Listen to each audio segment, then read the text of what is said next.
Okay, well, good evening. It is now 7 p.m. on Wednesday, May 27th, 2020, and this is an open meeting of the Needham Board of Library Trustees. The meeting is being conducted remotely, consistent with Governor Baker's executive order of March 12th, 2020, due to the current state of emergency in the Commonwealth due to the outbreak of the COVID-19 virus. In order to mitigate the transmission of the COVID-19 virus, we have been advised and directed by the Commonwealth to suspend public meetings, and as such, the governor's order suspends the requirement of the open meeting law to have all meetings in a publicly accessible physical location. Further, all members of public bodies are allowed and encouraged to participate remotely. So the order allows public bodies to meet entirely remotely, so long as reasonable public access is afforded so that the public can follow along with the deliberations of the meeting. Ensuring public access does not ensure public participation unless such participation is required by law. This meeting will allow public comment by means of the chat function, which will be explained in a moment. So for this meeting, the Needham Board of Library Trustees is convening by Zoom, the Zoom app, as posted in the town website, identifying how the public may join. So for Zoom meetings, please note that this meeting is being recorded and all participants are participating by video conference. Accordingly, please be aware that others may be able to see you, and please take care not to screen share your computer. Anything that you broadcast may be captured by the recording. Meeting materials. Meeting business ground rules. Before we turn to the first item of agenda, permit me to cover some ground rules for effective and clear conduct of our business and to ensure accurate meeting minutes. The chair will introduce each speaker on the agenda. After they conclude their remarks, the chair will go down the line of members, inviting each by name to provide any comment, questions, or motions. Please hold until your name is called. Further, please remember to mute your phone or computer when you are not speaking. Please remember to speak clearly and in a way that helps generate accurate minutes. For any response, please wait until the chair yields the floor to you and state your name before speaking. Okay. So, as a preliminary matter, let's see, I'm currently the outgoing chair, and we have some newly elected trustees, and we have an election of the new chair, vice chair, and secretary. So welcome to, or congratulations to those folks who are, have been elected to the trustees or have been re-elected to the trustee board.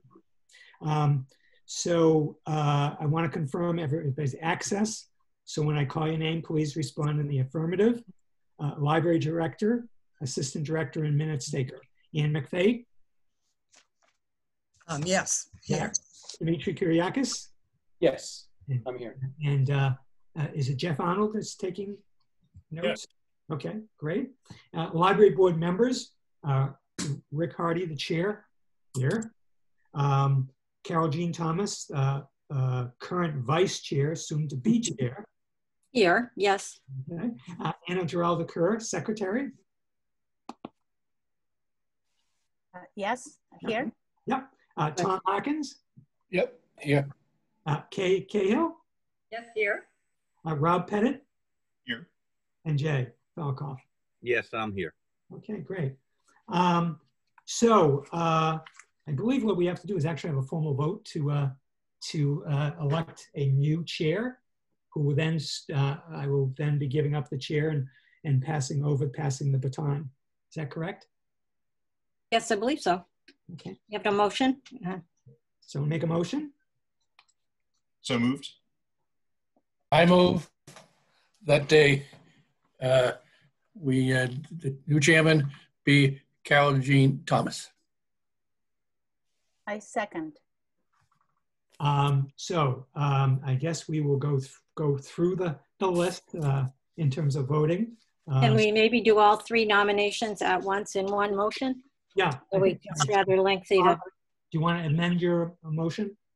I will. The vice chair will be Anna Geraldo Kerr, and the new clerk secretary will be Whose turn is that? K. Ah, Cahill. Allison Cahill. K. Cahill. Kay Cahill. Yeah. Okay, Allison Cahill. so anybody want to second at the, what was the motion that was amended? Seconded. Okay, so I'll run through the members. Myself, I, Carol Jean Thomas, Aye. Anna Geralda Kerr, Anna Geralda Kerr. Anna Geralda Kerr. yeah, I, okay. Your vote? I'm sorry. I, Anna Geralda Kerr. Tom Hawkins, Aye. Kay Cahill, Aye. and Rob Pettit, Aye. and Jay Falco. Fialkov, aye. Okay, so unanimous. So I get to hand over the reins to Carol. Thank you, I think. Next on our agenda, I guess, is the minutes for the March meeting, which is was our most recent meeting, having been prevented by the pandemic. I did want to just mention, as I see here, in looking at our bylaws, we had gone to the president, then the chair, the vice chair, then secretary is like the person whose turn it is to be chair, then the person who will be the following year and the following year after that. But there's actually nothing in our bylaws that requires us to do the secretary. Maybe we want to change that, but just a comment. So on to the minutes of March 10, 2020. I will go down the list and see if anyone has comments or changes for that. I'll just, I guess, start at the top. I think it's easier if we just sort of go down the list each time, if I can find my list. Here we go. Rick Hardy, do you have any changes to the minutes? No, Any comments? no. Okay. Kay Cahill? Yes, I do have a change on number 7, new business. So I felt that it didn't really capture what I was trying to say. I appreciate the effort, and I know a lot was said. So I would like, may I read out how I'd like it to read? Yes, please. Sure. Okay. Number 7, the first sentence is fine. The library's website was raised as a point of concern, and then it didn't really say what I said. So I would like it to say, Kay noted that the main landing page has a large photograph taking up most of the space. Is Jeff, you writing this, or? I'm trying to. Okay. Let me know if you got it. Can you repeat that again? Sure. It should read, Kay noted that the main landing page has a large photograph taking up most of the space. Okay. And I have one other sentence that the next sentence should read, other departments like police and DPW post regularly updated information and links on their main landing pages.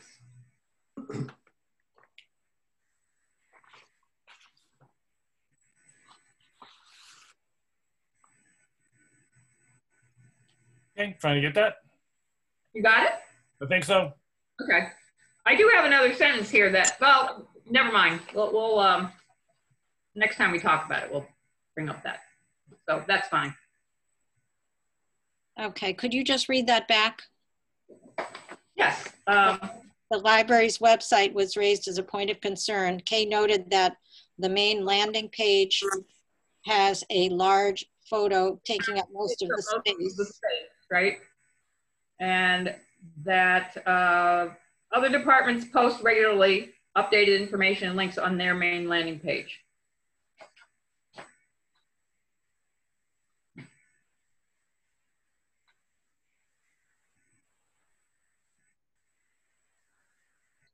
Thank you.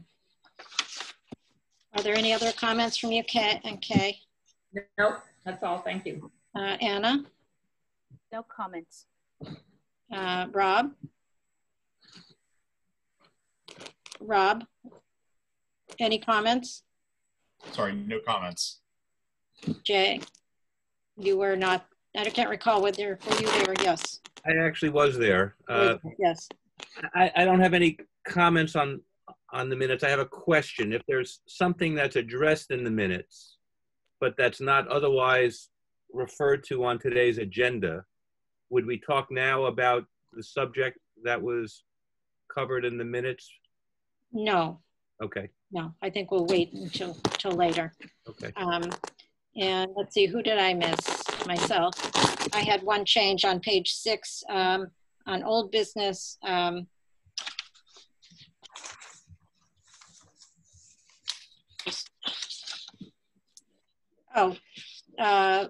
One to third full paragraph next to last line, town council, COUNSEL.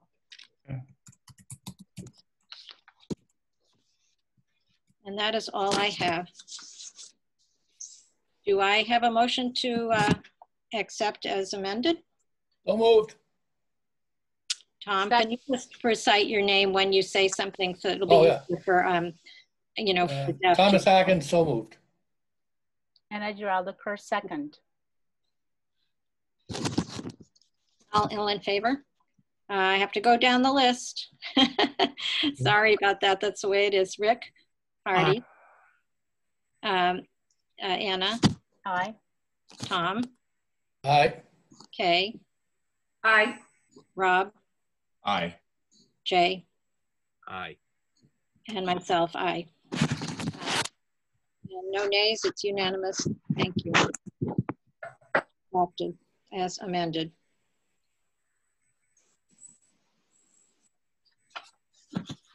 Okay. So next, I guess we'll go to Steph Clayton. Can I just see that, Steph, that you are there? You're logged in? Yes, I'm up here. I'm above you on my screen. On the reference department, yeah. Yes. And I guess it's your turn for department report, if you'd like to go ahead. Okay. So when the reference department, when the library was closed and staff were working from home, the reference department was mainly using social media to interact with our patrons. We set it up so that patrons could leave voicemails. Those were checked once a day, Monday through Friday. We had several emails that were sent to our nemail@minlib.net email box. That's the main reference email box. And we have been working with the children's department for readers advisory questions that come in. We also, in this period, have set up a new Instagram account, which is @Needham Free Public Library. That's the handle. We have over 150 followers so far. It was only set up at the beginning of the month, which is amazing. And we've had some ins and outs of learning Facebook. We've had success with putting up Facebook premieres, which are videos. And the benefit of that is that we can premiere a video for Wednesday, but we can post it up on Monday, and then Monday and Tuesday there will be reminders for our patrons that are looking at our page that there's an event coming up at a specific time. And what do they consist of, these videos? So we did a series of videos of staff reading poems for National Poetry Month in April. We've had Elise Katz of the Children's Department putting together craft videos. At home, she's done some fantastic spin art and potato stamps and make your own portrait out of pasta and found materials at home. We also had a video from the Stacy Peasley Band that she made specifically for Needham that was our first successful premiere video.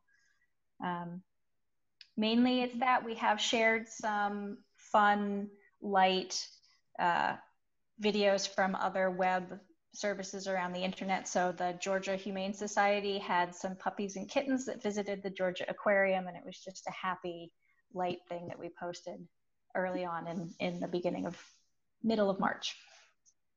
And it seems like, you know, I've been keeping a pretty close eye on all of the social media, and it seems like it's been getting a pretty positive response from what I can see. Yes, we're getting a big response. Working with Cynthia Roy Gonzalez, the town's communications officer, she was giving us some advice prior to the pandemic. The communications people from different town departments were meeting monthly. And one of the things was to go through and invite people to like your page who have either commented or liked posts. So Sarah Breen, my AV reference specialist, and I have been going through and inviting people to like our page. I think we've gotten a very good response from the community, and thanks to Rick Hardy for sharing to the Needham MA Facebook group. We have some good communication going on there too. So when you say like our page, you're talking the Facebook page, not? Yes, the page as a whole. So there are multiple levels of interacting on Facebook. You can interact with an individual post, which you can use an emoji or an emoticon to say you like it, you love it, it made you laugh out loud. You're talking about Facebook, not Instagram, because you said you just started an Instagram account. Correct. That was just Facebook. You can, we have over 150 followers on Instagram, but I don't know exact stats on interaction with those posts. Well, do you have more that you would like to go on to explain, or are you ready for questions? And I'll go down the list if you are. I'm happy to accept questions. Okay, you have no more prepared that you would like to have a chance to say before we interrupt you? No, that's okay. Okay, all right. Rob, do you have any questions? I don't at this point. Okay, Kay? Yeah, I was just wondering, when you said you've got good attendance, so can you give us any idea of numbers? Let me just pull it up in the background here. So this morning I posted just a brief blurb about that we will be opening curbside pickup soon. I would say that is one of our highest interacted posts. But prior to that, Karen Donahue of the circulation department read "Oh Captain, My Captain" for National Poetry Month, and we had about 10 or so comments, which was the most we'd had to that point. Elise Katz of the children's department, again, has been putting together guess how many photos with like tomatoes and Legos and peanuts. And we're getting a huge response from that, at least 20 comments on the most recent one. And that's just Facebook. We're dual posting those on Facebook and Instagram. Tom? No, the only question I have is ask Steph, I'm going to be sending you an email concerning the book group. Okay. With my 30 selections. Okay, thank you. That's all? Just 30? Oh yeah, I know. It's 10 times the limit. All right. Rick, do you have? Yeah, no, not a question, but just a comment. I mean, staff's did a great job on the postings. You know, in this time where the library is closed and, you know, can't provide any services, what the staff has done and being able to share that on Facebook really kept people connected to the library and kept them engaged. And yeah, I agree. I'd say it for the Facebook comments, but today's announcement that the library was going to have, you know, curb service, it's just shot to the roof. People were just like overjoyed in all the comments. So very, very good job over the course of the closure. Jay? It's been fun. Jay, do you have any question at this point, or? Nope. Okay, Anna? Yeah, just to congratulate you and echo Rick's comments. I'm a mom. My son is kind of that age, which is in the children's and the tweens. So, you know, definitely miss the library. But I also seen in several Needham parents Facebook groups that there's always a phrase that comes up, oh, now that the library is closed, you know, that people have been kind of trying to figure out how to get books from each other because the library is closed. So there is really this clear dependency and connection with the library. So I'm looking forward to see how, I guess a question that is being forming in my head is how are we going to transition? Are we going to keep doing the curbside and then increasing physical services while we continue the virtual, or are we going to phase out the virtual at one point? Do we know, Steph? I guess? Steph? Well, a lot of the virtual services that we were promoting, so weekly we were putting a different Facebook banner on our as a cover page on our Facebook account to promote different digital resources that we offer. Those are all planned to be renewed. One of the things that we posted was about our Readers Advisory Service, which has been on our website prior to this. And so that will remain. I would hope that we would only be enhancing our digital and virtual offerings. I know getting to the library sometimes is a big challenge because students were very busy with school and activities and lots of extracurriculars, and maybe having virtual services is a way for us to expand some of our programming. I agree. Thank you. Yeah, my only comment was that everywhere I turned and during the shutdown, I was reading, seeing announcements about the digital availability of the library and the virtual possibilities. So I really do congratulate you on getting that word out. It was very, very effective in my circle anyway, reaching people. Yeah, very well done. Thank you.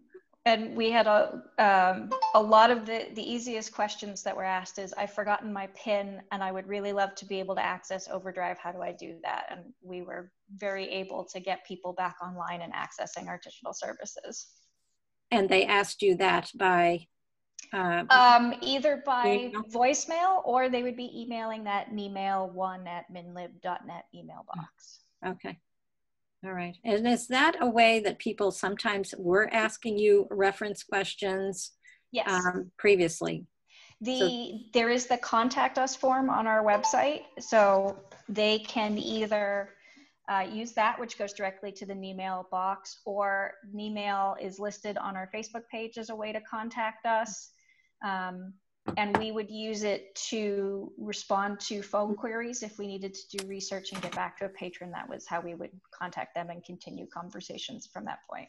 So that is not new and it doesn't need to end. This was just a pointing out what was already there. We've made very good use of services that were already in place. Yeah, it was pointed out to me that some of the funding that the state government gave to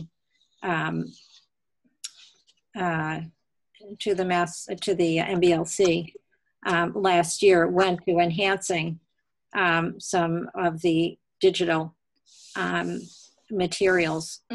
And that certainly came in handy this year, that those were already invested in, so to speak, so that they were, some beefed up ones were available for this particular moment that no one knew was coming. And the vendors that were the biggest used, so things like Canopy and Hoopla, were great to work with because they also offered credit-free viewing or books that were not counted against your normal limits. We were also able to expand the Canopy borrowing from 8 to 12 items per month, based on feedback we were getting from the community. That's great. Can I ask a question? Yes, Jay. I'm just curious, on a typical given day, how many phone calls would you be fielding, or how many emails are you getting? Are we talking about small numbers or big numbers? Small numbers. I think the most voicemails I had one day was 8, and that's usually a Monday. I had 4 this morning. 2 to 3 is pretty average. Emails we were getting more of. I would say somewhere between 10 and 15 over the course of the day, but my full-time staff, so Sarah Green, Erin Bassett, and Gay Ellen Dennett, and myself took 2-hour shifts to answer that main email box so that we were constantly available to answer questions. Thank you. Well, are there any further questions or comments for Steph? In that case, thank you very much, Steph, and look forward to the continued good work you're doing. Thank you very much. I see next up we're welcoming Paula Dugan, the Children's Department Head, for a report. Hi, Paula. Hello. Well, since the library closed, we have done a lot with digital resources as well. There were a lot of companies that offered free ebooks and free databases that are usually subscription-based. So we were able to link to those and get those up on our webpage. And that made it easy for patrons to, you know, get ebooks and get materials that they needed when the library was closed. I asked Veronica, the full-time children's librarian, to create a separate section on the children's webpage where we put a lot of information about the COVID virus for children, several ebooks about it for children, and also information for parents on how to discuss it with their children, as well as craft ideas and science projects and all different kinds of activities that kids could do at home. And the summer reading program has been very interesting this year. So then we planned about 3 or 4 times. So when we closed, we thought that eventually we'd have a normal summer again. And when that didn't happen, I contacted the performers that had already been booked, and the ones that could not provide a virtual program, you know, we canceled those.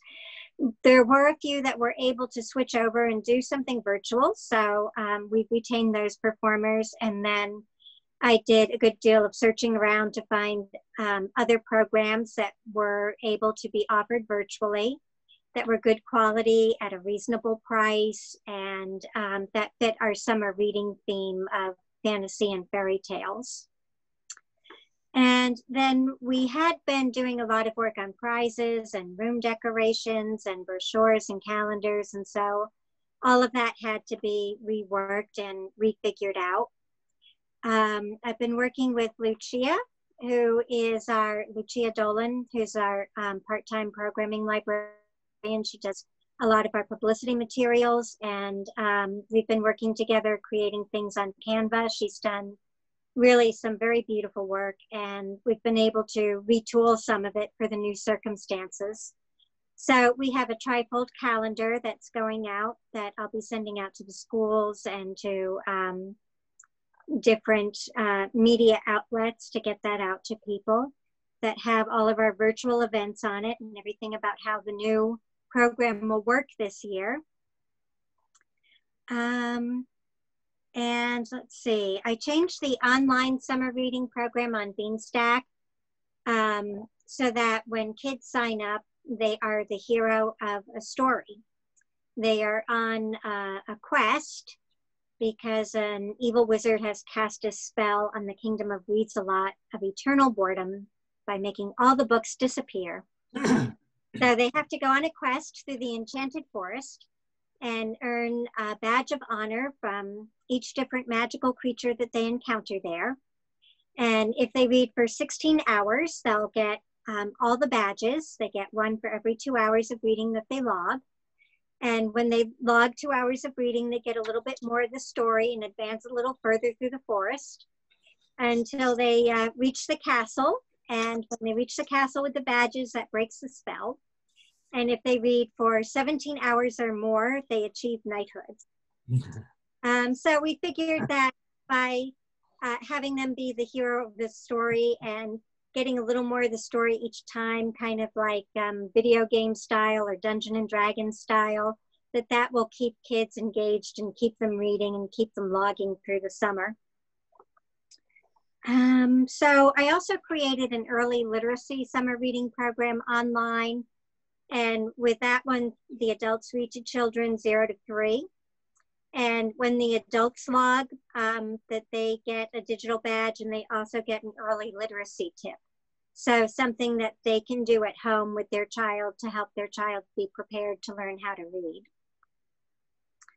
And I made Steph and Erin administrators on Beanstack so that they could also do a virtual program this year for summer.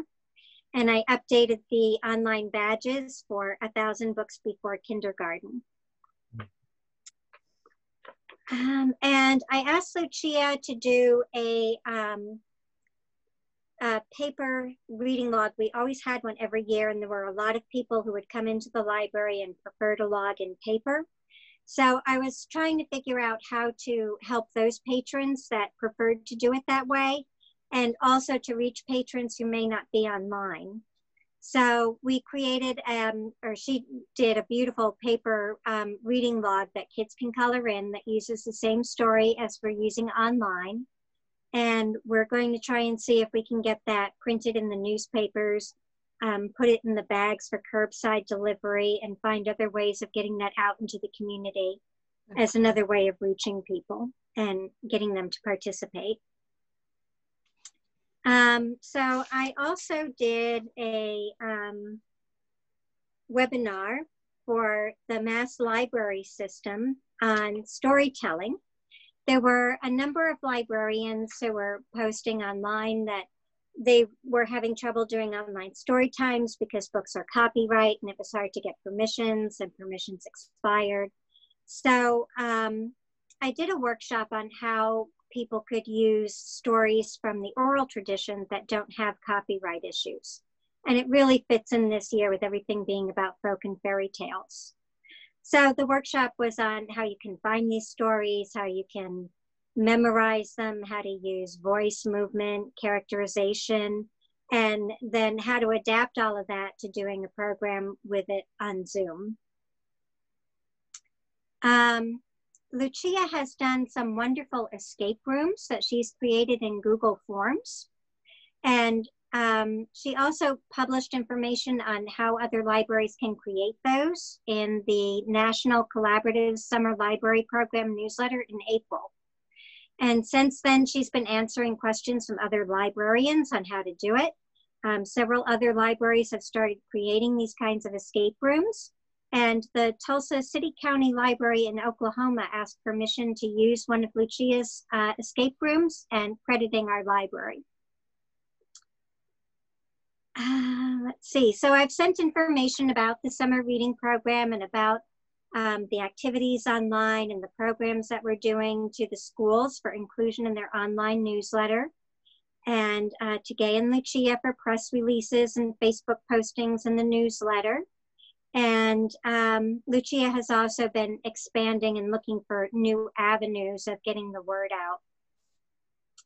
Veronica and Mariana in Children's have gotten Assabet up and running. So this means that people can go to our webpage and sign up for programs online.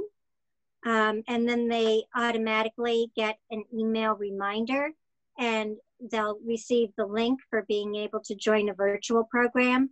So that keeps the link private to the people who are registered, and it means that we're a little less susceptible to Zoom bombing. Lucia's received a lot of videos from our regular library music performers, which Steph has been posting to Facebook. She set up sessions to create a virtual Read to a Dog, which was a program we had been doing in the library. Veronica and Mariana have been offering a virtual Lego club. And Steve Fowler is going to be conducting his book club for kids in grades 3 through 5 on Zoom starting May 30th. And then that will continue through the summer.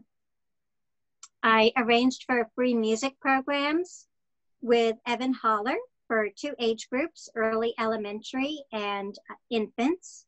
And those are on Zoom. They've been twice a week through May, and they'll be every other week in June. And I provided links for patrons to the family access programs like Raising a Reader, which we had been hosting at the library so that they can still have access to that.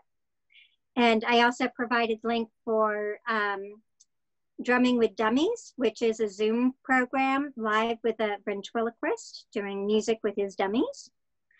And Steph has mentioned that Elise has been creating these videos and activities on Facebook, and she's done 9 craft videos so far, and there's more coming. She also created the 12 images for Facebook for scavenger hunts and the guess how many. And she's going to be putting together some Zoom story times. And I created a story time video of rhymes and songs and 2 storytelling videos for children that were posted on Facebook.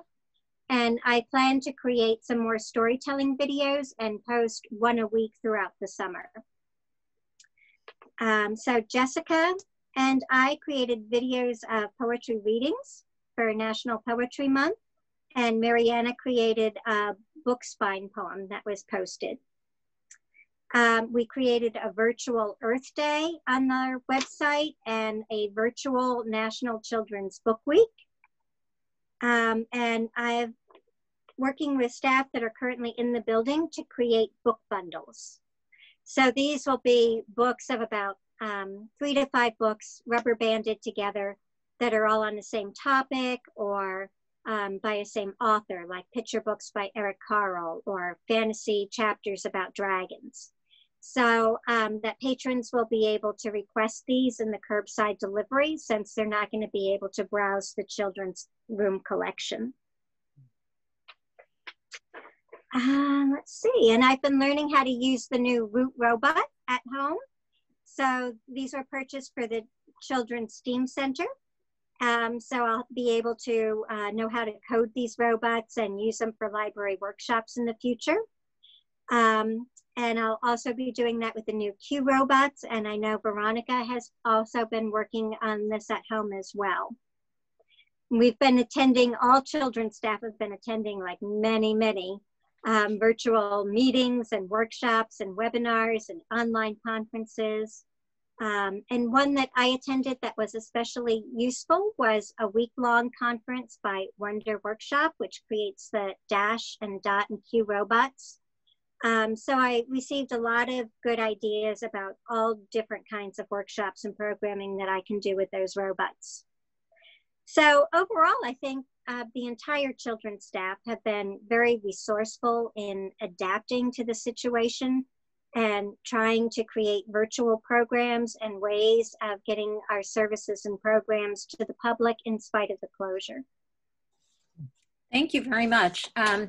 Let me just go down the list so that people can take their turn if they have questions or comments. Let's start with you, Jay. Question or comment? Yes, thank you. It seems like you've certainly been very busy. We definitely have. So my first question is, have any kids reached the castle or obtained knighthood? Not yet, but the program has only just started. It's And just started. Do you have a sense of how many participate? Yeah, I can get that off Beanstack, but I don't have it right at the moment. Mm-hmm. We usually have anywhere between 700 to 900 in a normal year. So it'll be interesting to see what happens this year. So thank you. And my other is more a comment than a question, which is anecdotal based on my life and the life of others I communicate with, which is that there's a new world out there of grandparents reading to grandchildren over Zoom. And it's likely to continue to be significant for the foreseeable future. And it's an area that you may want to, focus on as a niche of interest to, I think, what is potentially a large part of the community. Oh, that's a great idea. Thank you. Yeah. All right, Rob, any questions or comments? I don't have any questions, just a comment, which is that, fantastic job. Again, I've been seeing a lot of these posts come out. I know that my girls have watched at least a couple of the videos that have been posted. So thank you for getting those out there. Thank you, Kay. Kay, next. Yes, I really congratulate you for all those many interesting programs and video ideas. And I'm wondering, my question really would be about outreach. It sounds like you're, as I know, as a content creator, you can create great content. The hard part is often getting people to see it. And I'm just wondering whether that's been a struggle so far, getting, you know, response and signups, and how's that been going? It was slow at first. Our first Tucker the Dog had, you know, less than normal participation. Some of the programs when we first started off, the participation was slow beginning, but now actually I think we're doing very well. Tom? No, no comment. Just I think it's doing wonderful. Let's congratulate you for your work and what you've done, what you're doing. Thank you. Anna? I want to join my colleagues here and congratulate you as well. You know, I'm glad to hear that you and your staff have adapted and are continuing to offer the best service possible. My question is about all the content that we've seen. Some of it is really great. I mean, it's just so exciting to just kind of, oh, that's the kitchen there, you know, that's their kitchen, that's their office. So it also brings in a personal connection, you know, with the people that you see at the library. So I think it's definitely a plus to have, you know, to get through this level of virtual connection. So, but my question is, the all this content that you're creating, where is it being housed? This is a website, YouTube channel, Facebook, all of the above, some of them? Well, the videos, like the videos that Elise is doing, of the Guess How Many, or the craft programs, the craft ideas and demonstrations, those are on Facebook.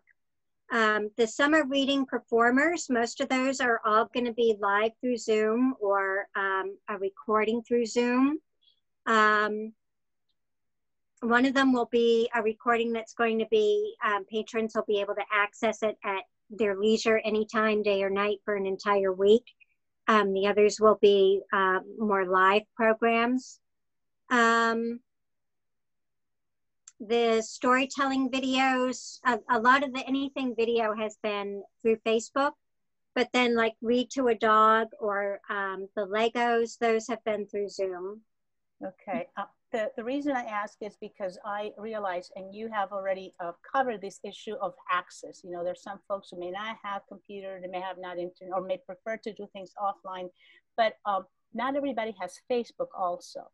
So I'm wondering if there is another medium that may be more, I mean, YouTube, I know the libraries already has a YouTube channel, so there's a possibility that may be more accessible. Not everybody, you just go to YouTube and search. You don't have to have an account. So I wonder if that is something to consider, as because if you have a variety of programs, that may be a way to also to cover the outreach issue that Kay mentioned.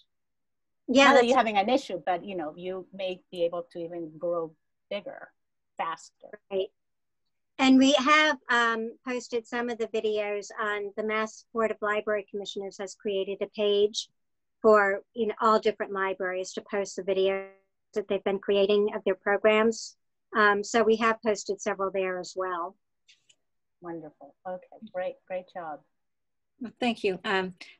Let's see, Rick. Yes, Paula, as usual, outstanding outreach. Your outreach is always exceptional in bringing more people and people into the library and then sending out services to folks. Certainly at this point in time, to folks in the videos on Facebook and the crafts, I think are really you know, resonating people when they're sheltered in place. So thank you on that. On your Storytime workshop that you conducted, how many people did you have participate? I'm so glad I did not know this at the time. Afterwards, April Mazza told me there were something like 270 some odd people. Oh my gosh. Is that throughout the state or throughout the country? I believe throughout the state. Wow. My gosh. and then the question on the book binding for curbside pickup. How would patrons know that's accessible to them, because they can't browse? So right, we're working on that now, and what I'm thinking is to create a list on the website And we have put it, you know, we're trying to just mention that it's something that's going to be available, like in the summer reading materials that we're putting out now. And, you know, of course, it'll go out to the schools. So I can put a list in the school newsletters that go out, and we can put a list online. I'll see if maybe we can get it printed in the newspapers. So if we have like a list of topics, you know, like these are the topics of the book bundles that are available. And then people would call the CERC desk and say, you know, can I have the book bundle on dragons or whatever it is? Because obviously, you know, with the way children work, you know, the parent will say, well, what would you want to read about? And they go, oh, dragons or whatever. So it's really nice to be able to, yeah, it's a great idea in terms of bookbinding. So they get a choice of what they could read, what they may, a book resonate with them, and maybe not one wouldn't, but they have a choice, and it's a nice little package. We have a lot of the books from last year's school suggested reading list too, because I always get those in multiples. There was no list this year that I'm aware of that I've been watching. And I don't think anything was done this year because of the way the school year went. But I have all of last year's books, and those are by grade level too. And they're books that have been recommended by the school librarians. So we'll definitely be making bundles of those. Yeah, because for those folks who are rising up a grade, they can always choose last year's grade level books to look at. Yeah, great idea. All right. Well, thank you very much. My only comment, Paula, is really as usual, you and your department have been proactive and incredibly productive, and all departments, as I was reading in the director's report from each department, really took advantage of the lull and to do a lot of trainings and programs. And I thought that really, it was impressive that you made use of the time, as did the people in reference, and Dimitri, administrative capacity. So thank you very much for that. We are falling a little bit behind, so we're going to move on now. Thank you, Paula. Thank you, Steph. We're going to move on to the director's report. Anne.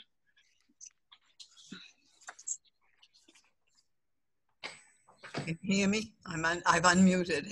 Can you hear me? Yes. Yes. All right, good.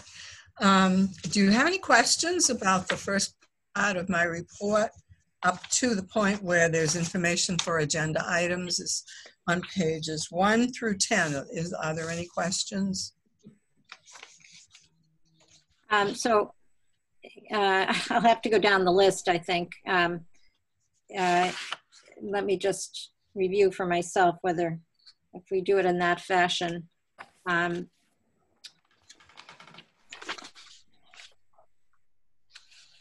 is really Dimitri's report. Let me just start with you again, Rick. Why don't we go backwards? Do you have any questions? There's a ton of work that's been done in terms of the self-development and for the staff in terms of all the subjects that they've dealt with.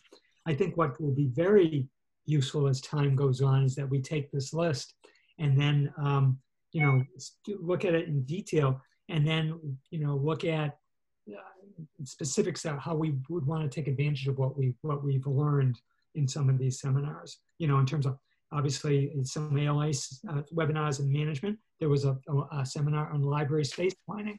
So that'll be interesting to see if there's some lessons learned there. But there's a lot to dig through here. So, yes. Yeah. True. Okay, next, let me just go down to Anna. No questions at this time. Okay. Rob? No questions. Okay. Just to second what Rick would say, I think we all know from going to conferences that you can get some great ideas when you do that. And so, having the staff members who attended conferences, and they're not conferences, but, bring forward some specific ideas that they have come up with as a result would be great. Okay. Tom? Nothing. No comment. And Jay? I would simply echo what Rick and Kay are saying, which is that this is a new world that we're dealing with, and it's going to be with us for the foreseeable future in terms of imagining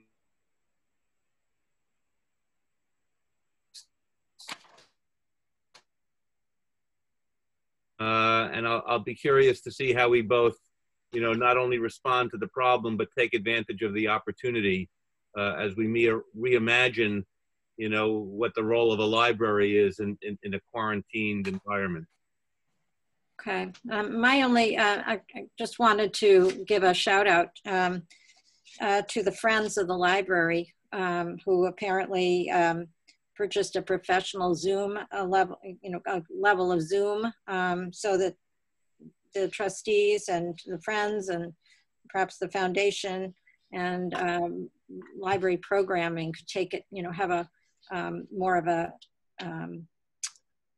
I guess, a bigger account or a longer usage of Zoom calls.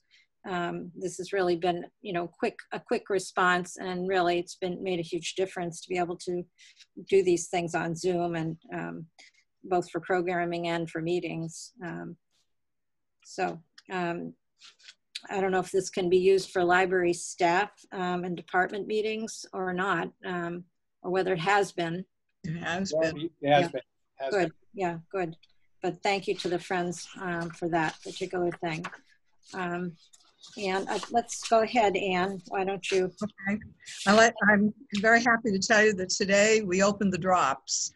The return slots are open. So if you have books at home that belong to the library, please bring them down and put them in the slots. Now, without any advertising at all, one bin was about a quarter full.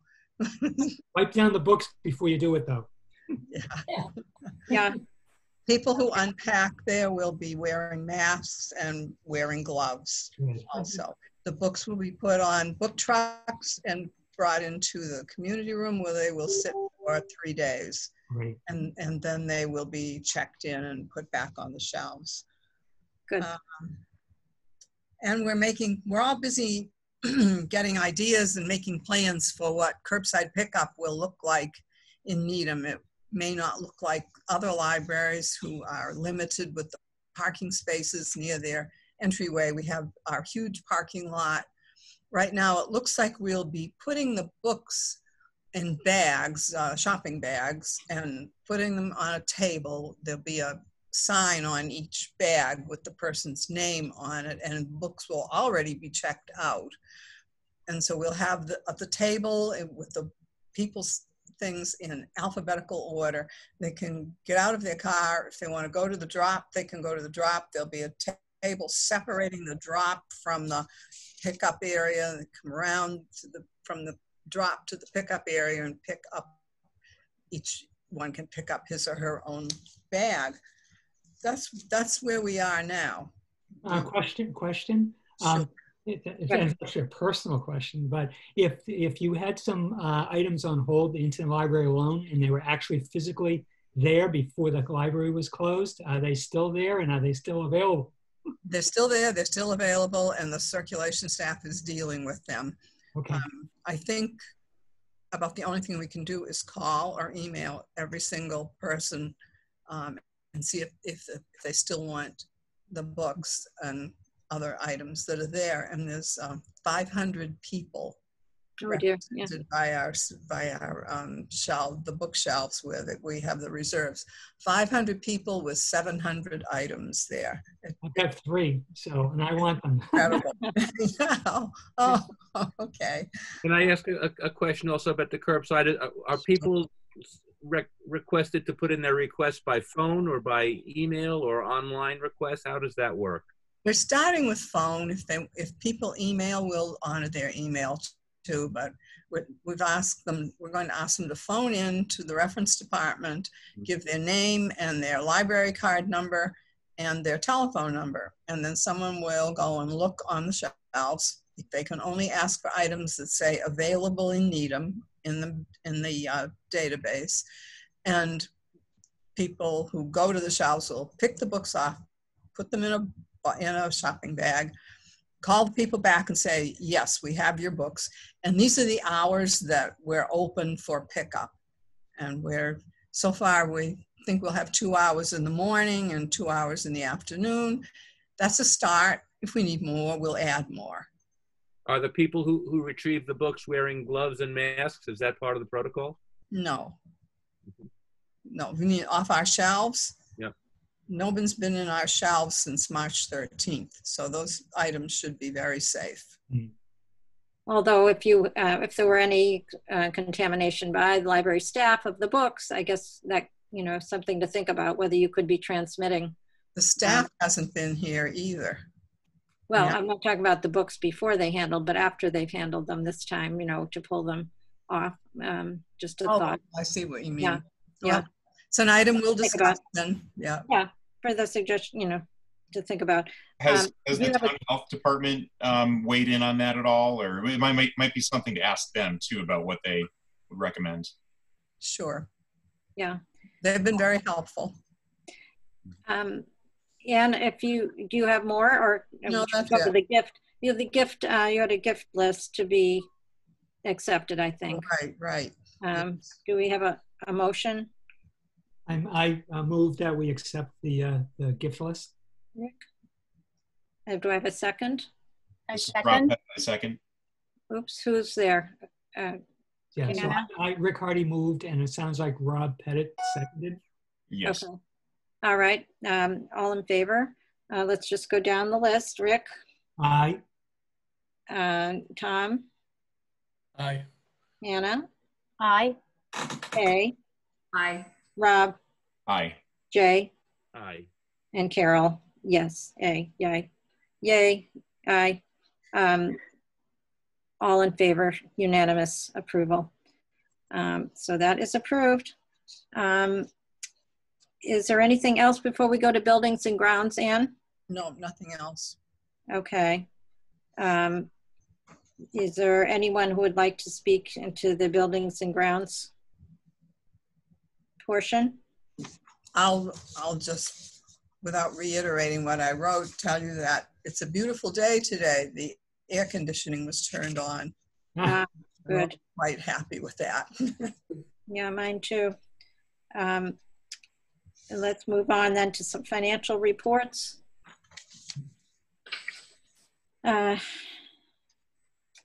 We did receive the second half of the state aid. We may want to look at those numbers and just kind of think about whether some of the items that we thought we would be spending money on will or won't be needed. I had a question about that, Anne, as to what we were planning to use some of these funds for. I didn't know whether we were buying books as though the library were open, even though nobody had been able to borrow them recently.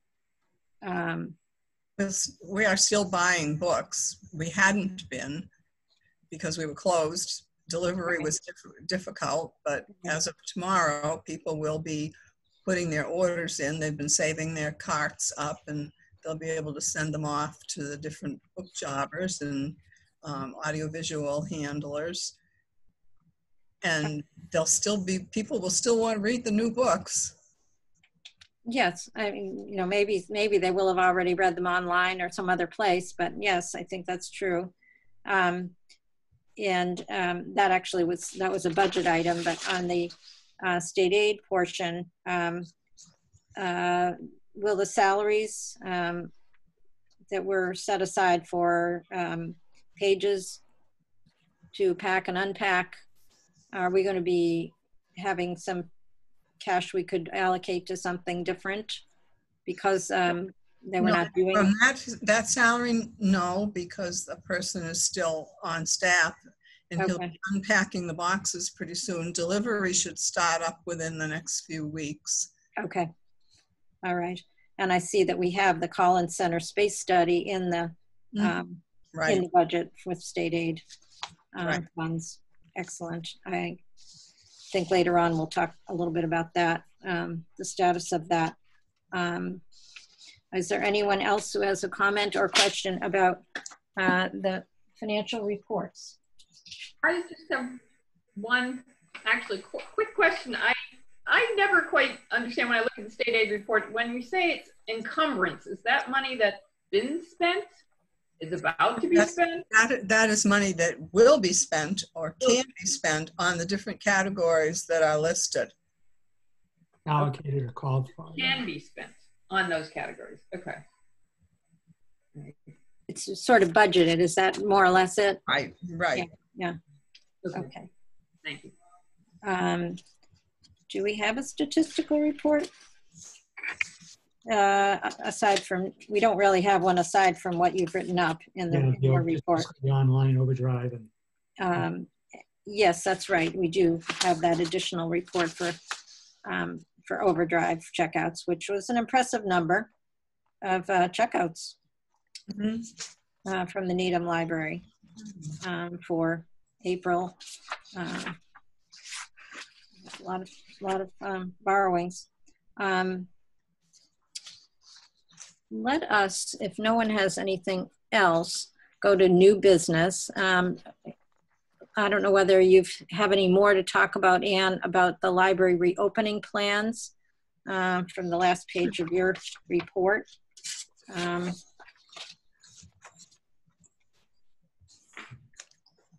I can't give you a date that the library will open in any form, and I can't tell you how long curbside delivery will last either. It depends on a lot of things. You know, is there going to be another rise in the number of cases as we get closer to each other again, or not?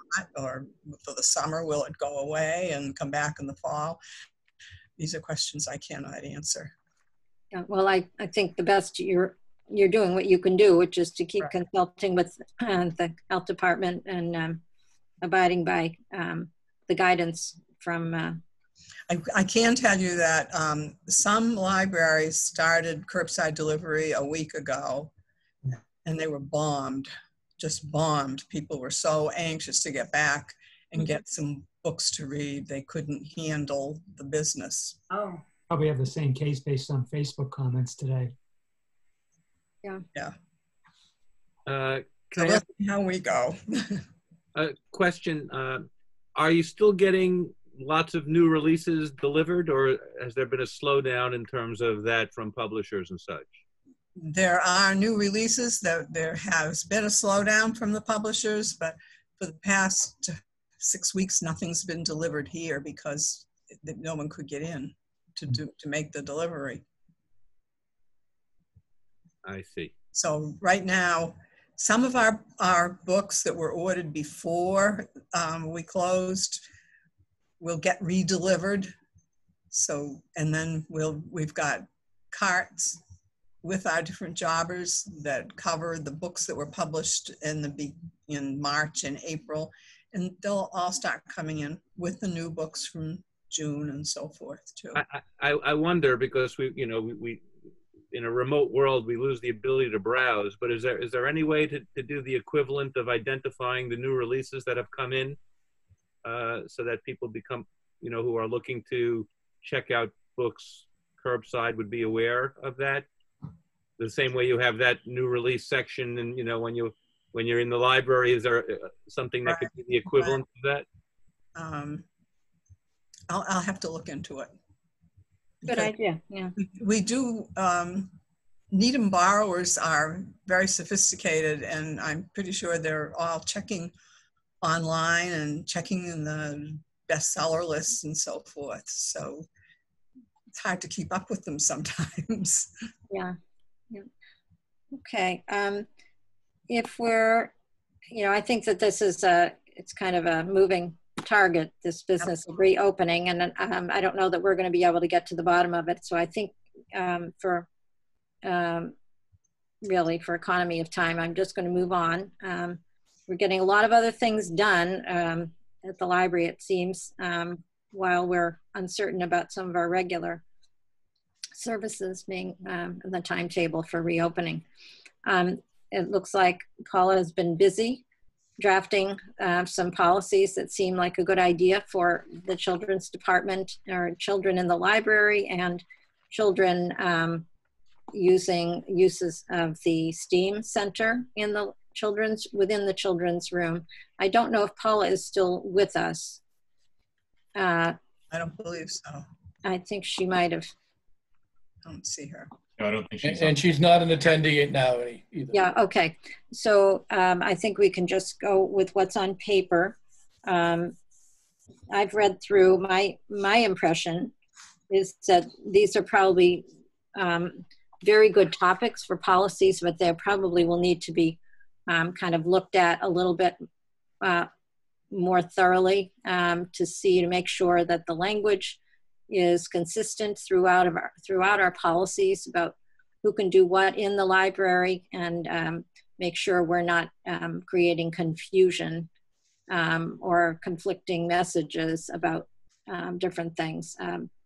There's some place within her, these proposed policies that say the children have to be under 10 have to be within eyesight of parents, and then there's sections about the STEAM Center which make it quite clear that they don't have to be.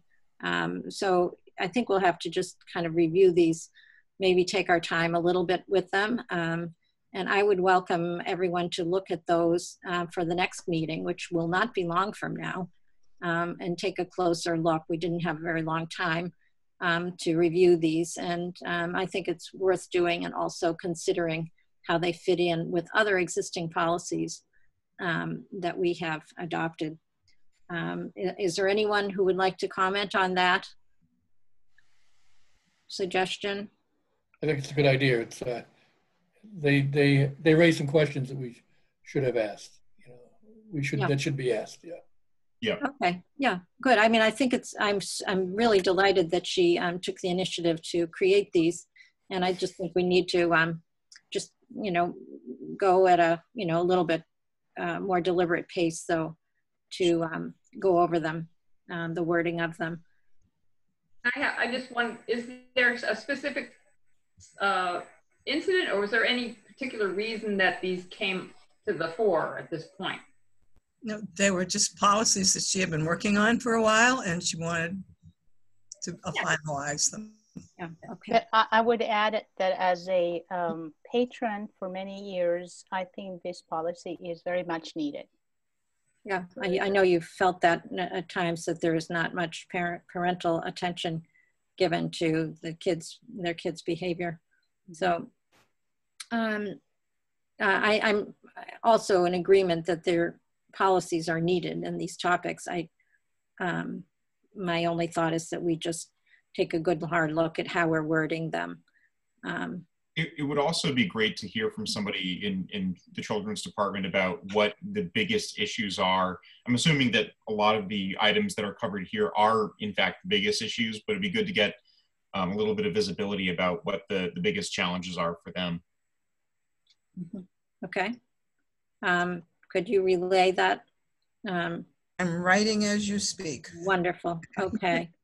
The next of the new business items are a couple of proposed changes to the trustee bylaws to fill in some gaps. The first one has, let me just flip to it, has to do with how we call off a meeting. How do we cancel a meeting if there's an emergency such as we had? We were between meetings. No one had the authority, according to our bylaws, it just wasn't addressed. No one had the authority to cancel a meeting that was our regular meeting at the regular time, would have been at the regular time. So the suggestion of Ann's is that we correct that by creating a new, adding to our policies, our bylaws, excuse me. And does anybody want to speak to that? I read through both of, for the first item, I read through both of the two different options. I think I like the first one better. It gave a little bit more flexibility for rescheduling in addition to just canceling. Yeah, I'm wondering if we don't really need both of these, even though we may need to reword them a little bit, tinker with the wording, because the first one would give the power to cancel or reschedule to the chair in the case of an emergency. And the second one really makes it the duty. So there's slightly different functions of those two sections. And we might be able to, it may be that it sounds a bit repetitive, but we might want the language in both sections. I think Tom and Ann, historically, wasn't there a time where the trustees did not meet during the summer? Yes, Yes. there was. Yeah. Tom will remember that. Yes, I do. Yep. Well, there was a proposal not so long ago, I think it was as recently as last summer, that we take a month off. And it just seems that we're too busy to do that, to miss a meeting. But we may be able to get back to that at some point. But we decided it would not be this year. When I put these two pieces in, it was one or the other. I didn't mean for both of them to be included in the. I understand that, but when I read it, it occurred to me that maybe it would be good to include it in both sections. If, you know, one thought here is that a lot of different things can be emergencies. Right now, we've got an emergency that negatively impacts our ability to be in a single place. But my thought was it might be more appropriate to have it as an optional thing at the discretion of the chair rather than a duty. Kind of implies that there's a little bit less flexibility. This gives the flexibility in case, you know, I'm sure there will be emergency situations where we don't have to cancel. This is actually kind of a unique emergency because we do. Mm-hmm. I have one small comment and one question. In the first language, in the event of an emergency, it seems to me it should be the library trustee chair. I don't think you need a comma between chair and may. Yeah, there are a couple extras, comments in there after chair and after emergency.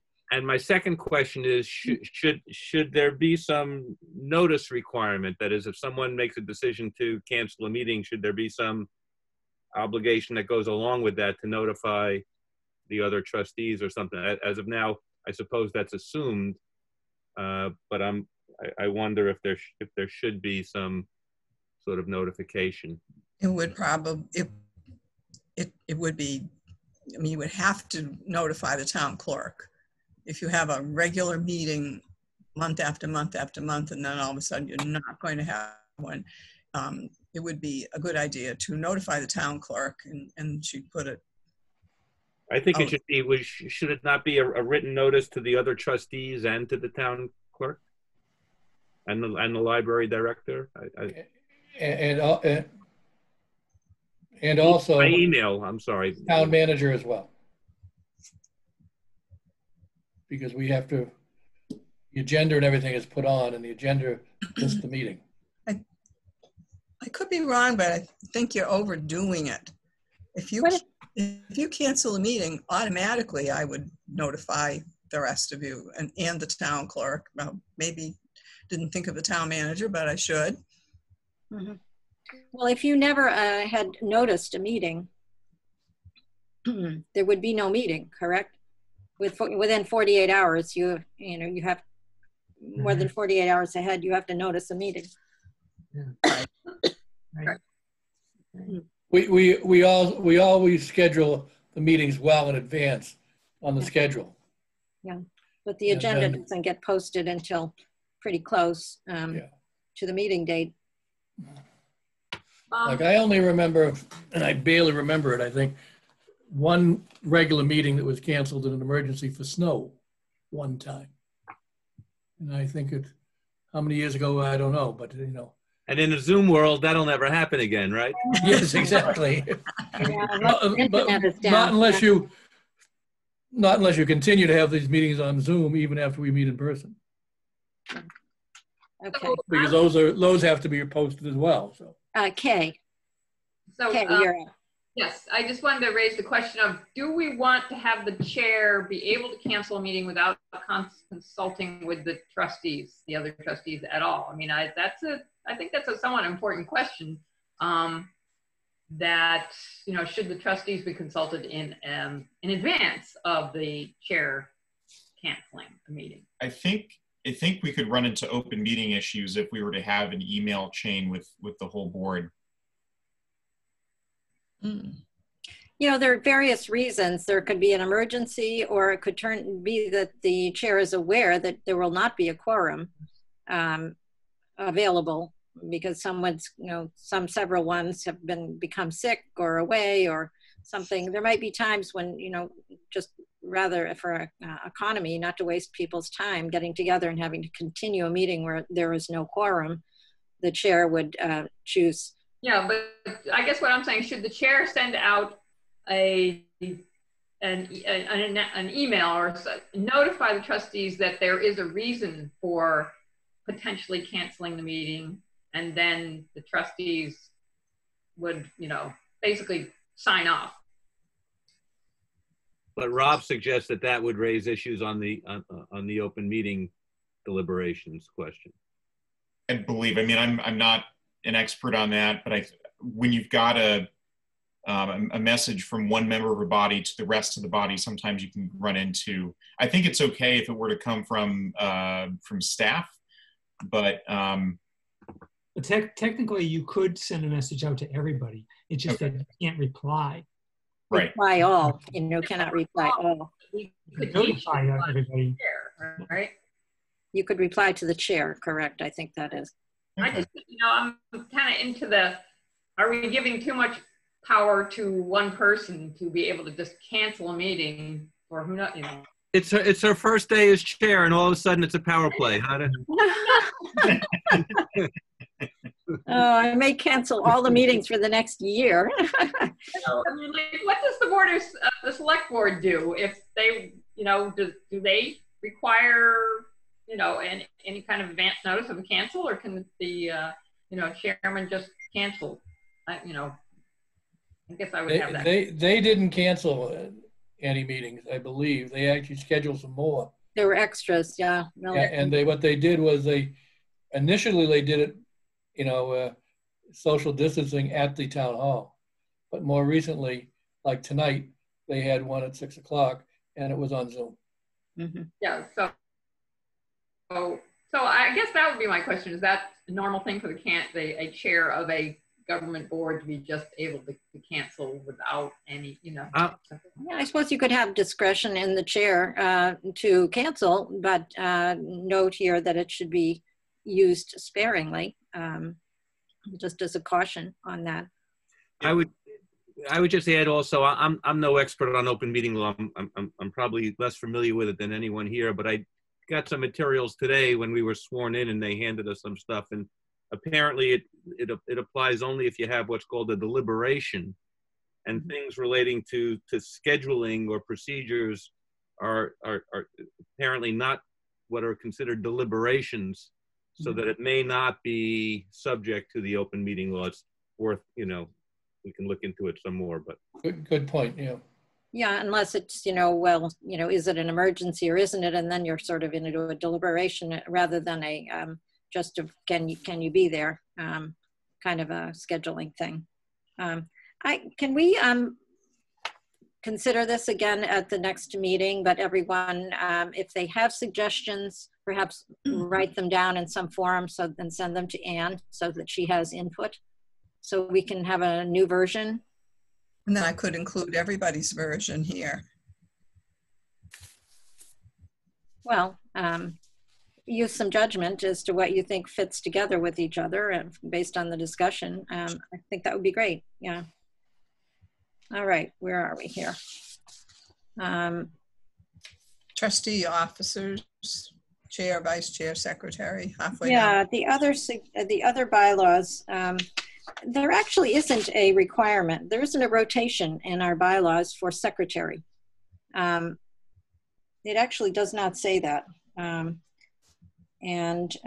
But I think it's probably a good idea, maybe if they should say that, that the next runner-up to be chair after the vice chair becomes chair would be the one who's secretary, just the way Kay would become the chair after Anna, after me.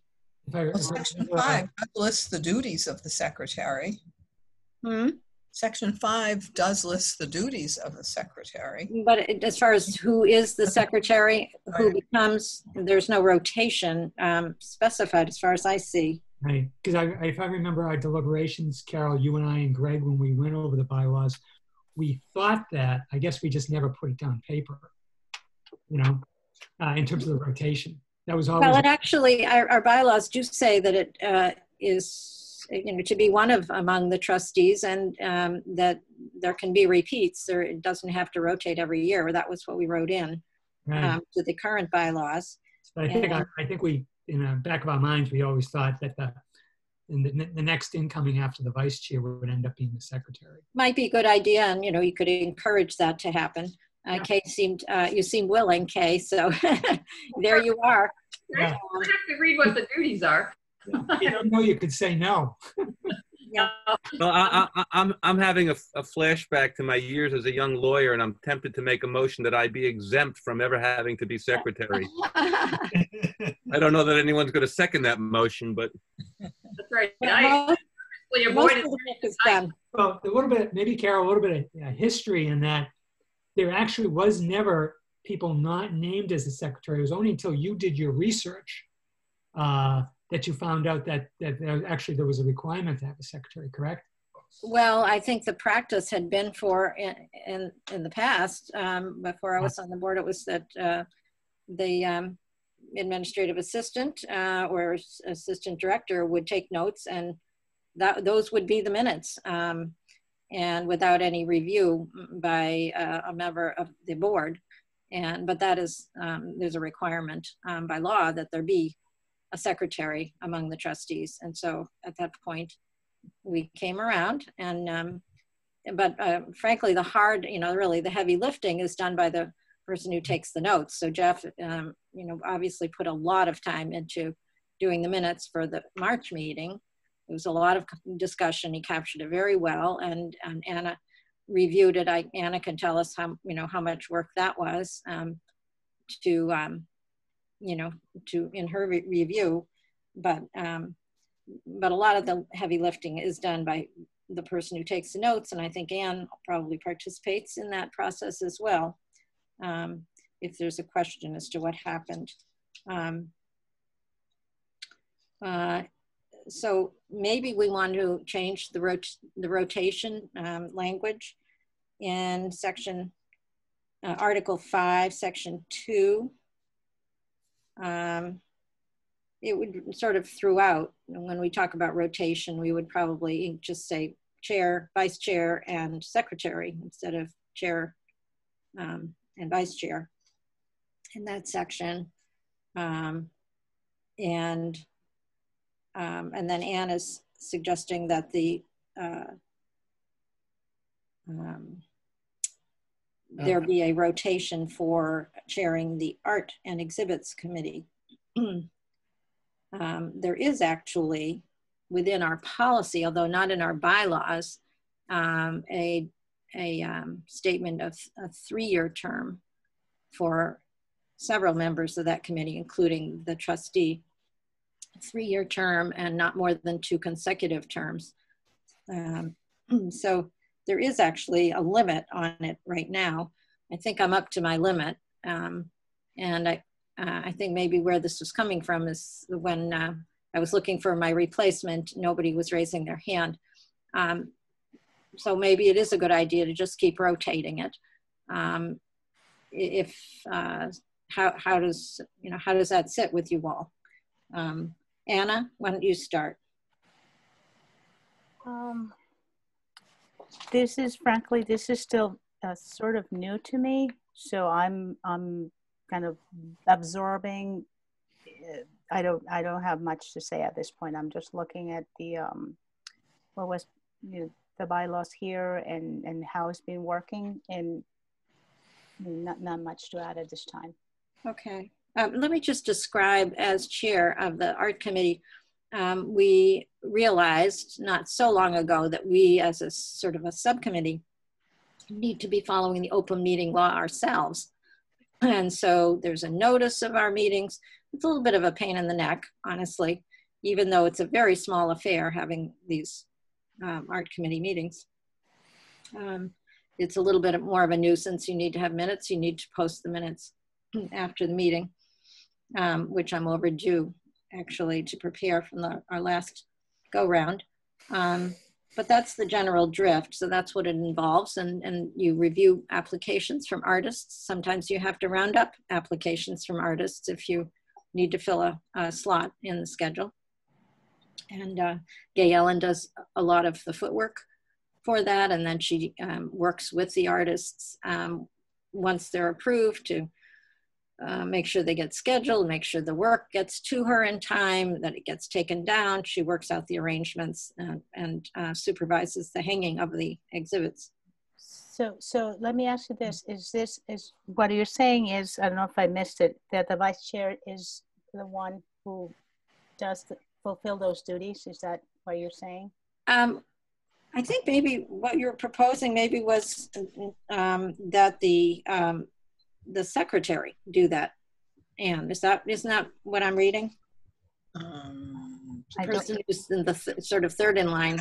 That's what yes. Okay. So just a question for background.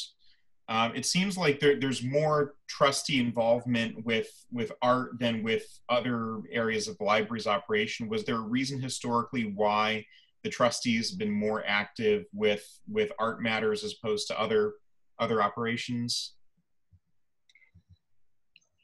Good question. I came in late to this also.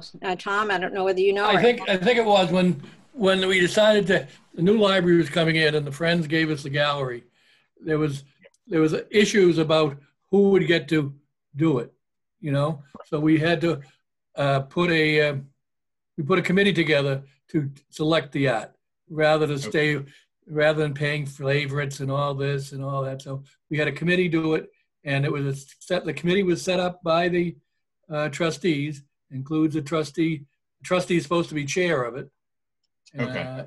And so that's why it's in there. And then Carol found out that, you know, this is a town committee, you know, yeah. And even though it's appointed, it is a town committee and therefore must come under the open meeting law situation.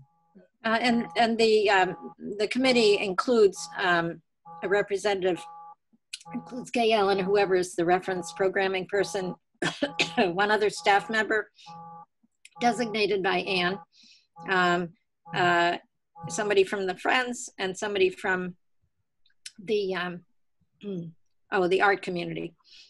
Okay. So you have a bit of a rounded group to make judgments on these applications.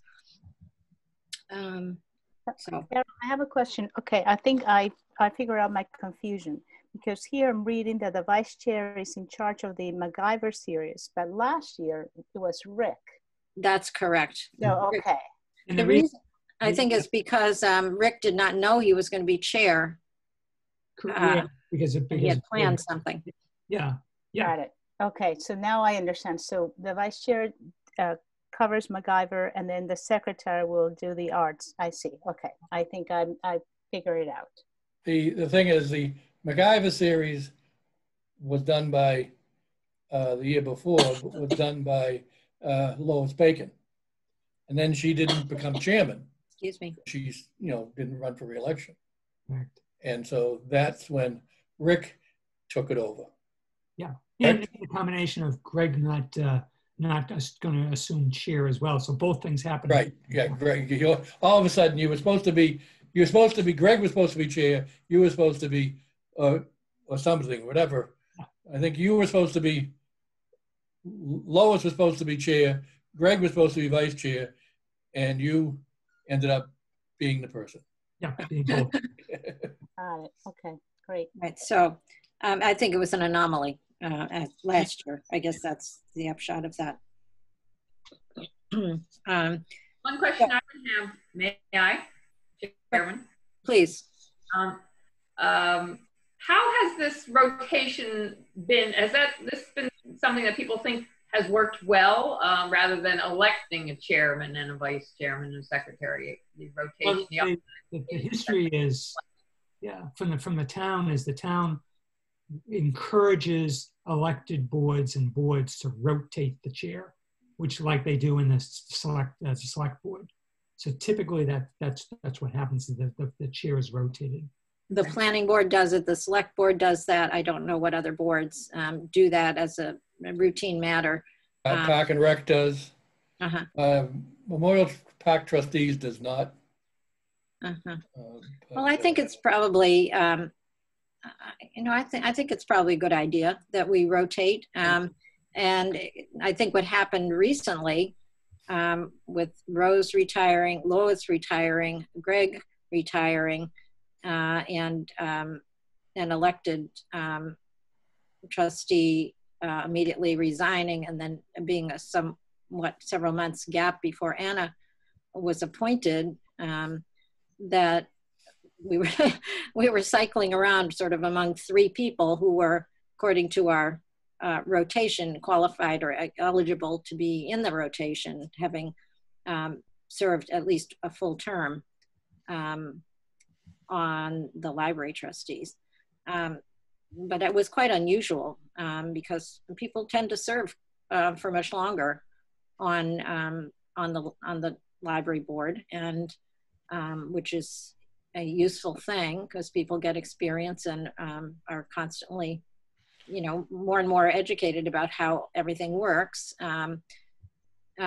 But this was just an odd time when several retirements occurred very close together, and so we had a lot of new wonderful members, but didn't fit in with our bylaws in terms of chairing to fit in the rotation. Yeah, if you want some institutional memory, and I'm the institutional memory, as good as it is, when I first started, Ray Bosworth was reelected every year as library trustee. And he was very good at it, and he was the face of the library, and it was good. And at the time, we had a vice chair who, filled in if necessary. And then the other thing, we had no secretary at that time.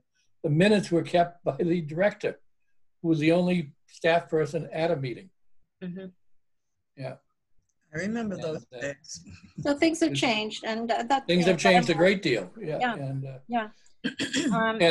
And also the rules, not the rotation is not sacrosanct. It can be changed for any reason. I mean, Greg, for instance, whenever his turn came up, when he was and Emily and Bob Hall, when they were library commissioners, they chose not to be chair. Yeah, they thought Greg, I know, felt there was a bit of a conflict. Well, there is a conflict, but all of them did it. And all three of them had done it I believe. And then, of course, then Bob got voted off. But and so that's the situation there. And also there are other things that came up. One time, Emily didn't want to serve as library trustee, and she passed it on to someone else. And then as one chair? time, as chair. As chair, she didn't want to be out. She didn't want to be chair. And then if you see in the notice that was there, when I didn't want to be chair at the same time I was president of the Exchange Club. Yeah, that was a lot. Okay. Well, I think there's always room for people to say, well, this is not a year when I can chair it, or I don't want to chair this board, and so they can choose not to. It's not, written in. I'm in no hurry to be chairman again soon. I look where I am. I have to run for re-election again. And, to end up being chair. So okay. I don't know if I'm going to do that. All right. All right. I think we need to move this to the next topic. So, Anne, can you kind of take all of this discussion and maybe make up? Maybe we can talk a little bit more about it, and you can bounce some language back to me so we have something to work with at the next meeting. That we can just look at again. Maybe something that incorporates a rotation for the secretary, and also has the secretary being the appointed trustee for the art committee. Does the secretary get a say in whether you take on the art committee or not? You get to vote, yeah. on the bylaw, as well as you can say no if you don't want to do that. So yeah, you can. Okay. All right, next, let's move along. Is there anything new with the website page, which really was sort of, I don't know, is new business or old business? There were some issues with the website lead page. There was some conferencing going on with other committees and that seemed to do better. Is there anything new on that, Anne? I think Dimitri was planning to talk with other folks, as I recall. Well, we have folks that need to go for training, but there's no way that they can schedule training now. So Well, I was starting to get going on some of that. That's when all of this stuff started and everything else became secondary. Okay, well, can I just ask you, is there any sort of guidance that you've been able to get from the other departments that seem to be able to update their lead pages? The best I could determine is that they just set us up this way. They didn't ask us. I've talked to Roger. I think I may have reported that before. The vendor that we're using, I think I asked them, can you give us the ability or show us how to change this? And I was told they can't. We had to confer with Civic Plus because it wasn't something he could just show us how to do. And that's, I think, where we left it as this all unfolded just now. So our page is different from the other pages that are. If I understood it correctly, the functionality that we have is, we're stuck with that picture right now. But it's not the same functionality. It's not, I said to Roger, could you change it for us at the very least? Could we arrange something? He cannot, so it's not something that we, the staff that had access to the Civic Plus platform, it was something he was going to have to confer with the Civic Plus as to what we could do about that. So it's not a matter of training. Sorry. No. Yes. The point that Carol was pointing was one I was going to ask. So what we're saying is the library functionality is different than, say, Public Works. I think that's the way. I mean, it wasn't exactly put that way, but when I talked to Roger and I said, actually, I saw him about March 13th, 14th, asked him to set up my laptop so I could do things from home. And I took the advantage of it. I said, what can we do about the website? He said, I can't give you an exact answer on that. It is not something that I said, can you do it for us? I tried to figure out what other ways we could do to get rid of that picture. I said, that is a big, issue. And he said he was going to talk to Civic Plus. He thought that was more functionality of the, and if you want, Rick and Carol, I can find that email from Roger and send it to you to tell you exactly the language that he used. But it's obvious that Public Works can do a lot more than we can. Yeah. I think part of what happened, and again, I'm not pointing fingers, I think when they set this up, they just set it up and we weren't consulted initially. So maybe they consulted Public Works and somebody from Public Works said, wait, can we do this? It was set up and given to us. So can I make a comment on this? Absolutely. Point? To me, this sounds like a priority in the sense that when people are not coming to the library, the website is the library. Right.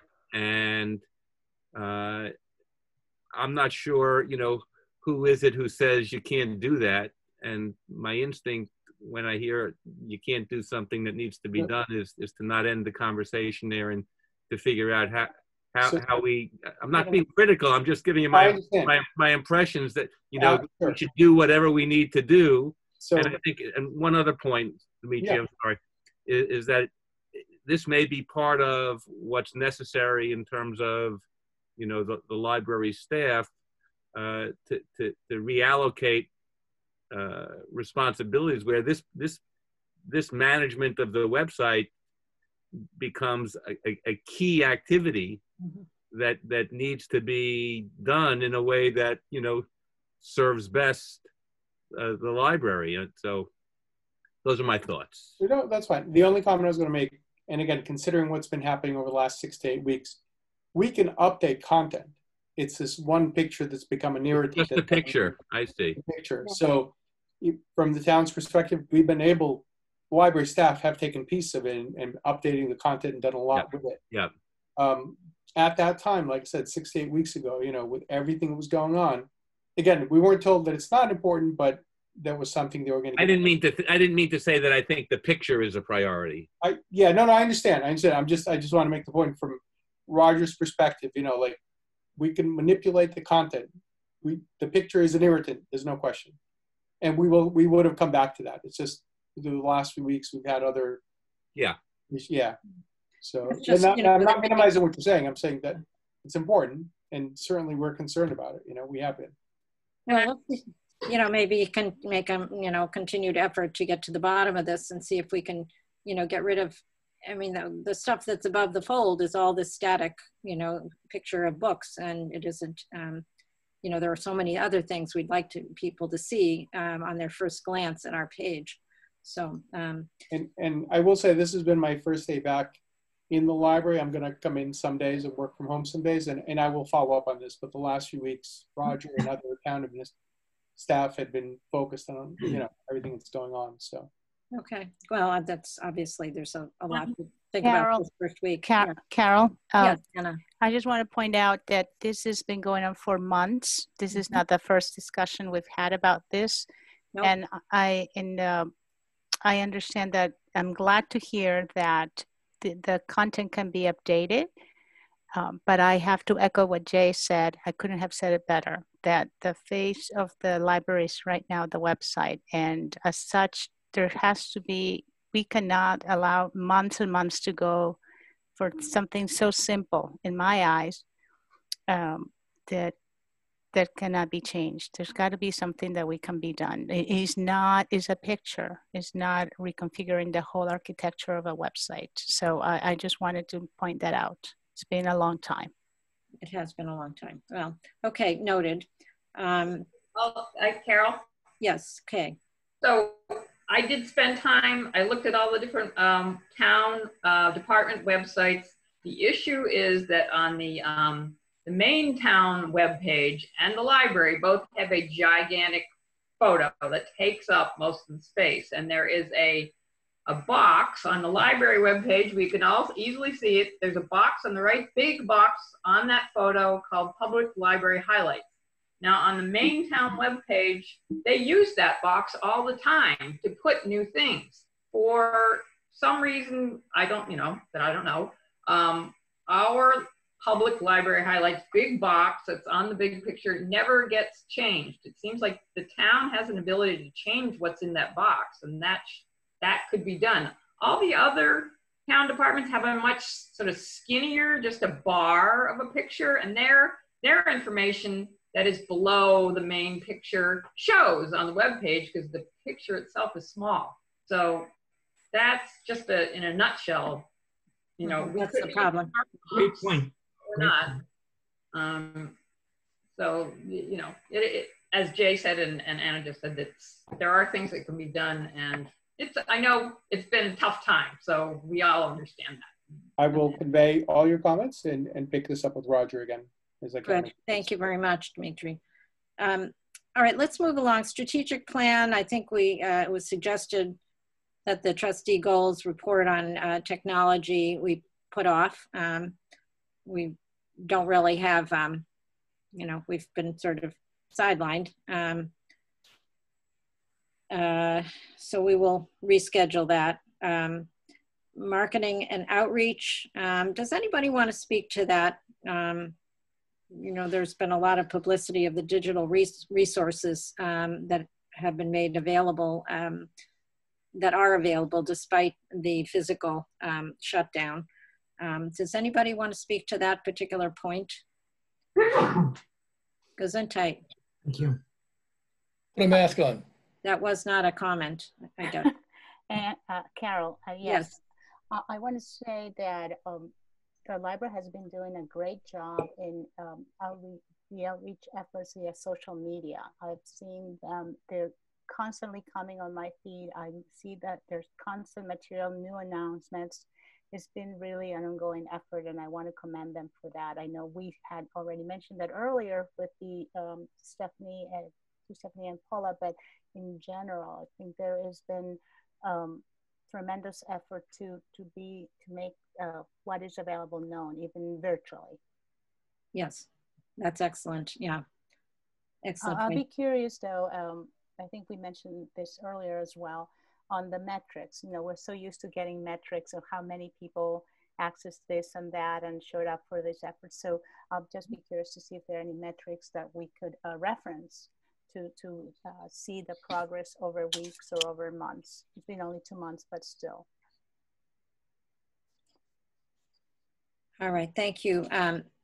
Someone else had asked, I've forgotten who it was, asking for metrics on some of these, the usages, perhaps the people that signed up for the various programs, virtual programs in the children's department.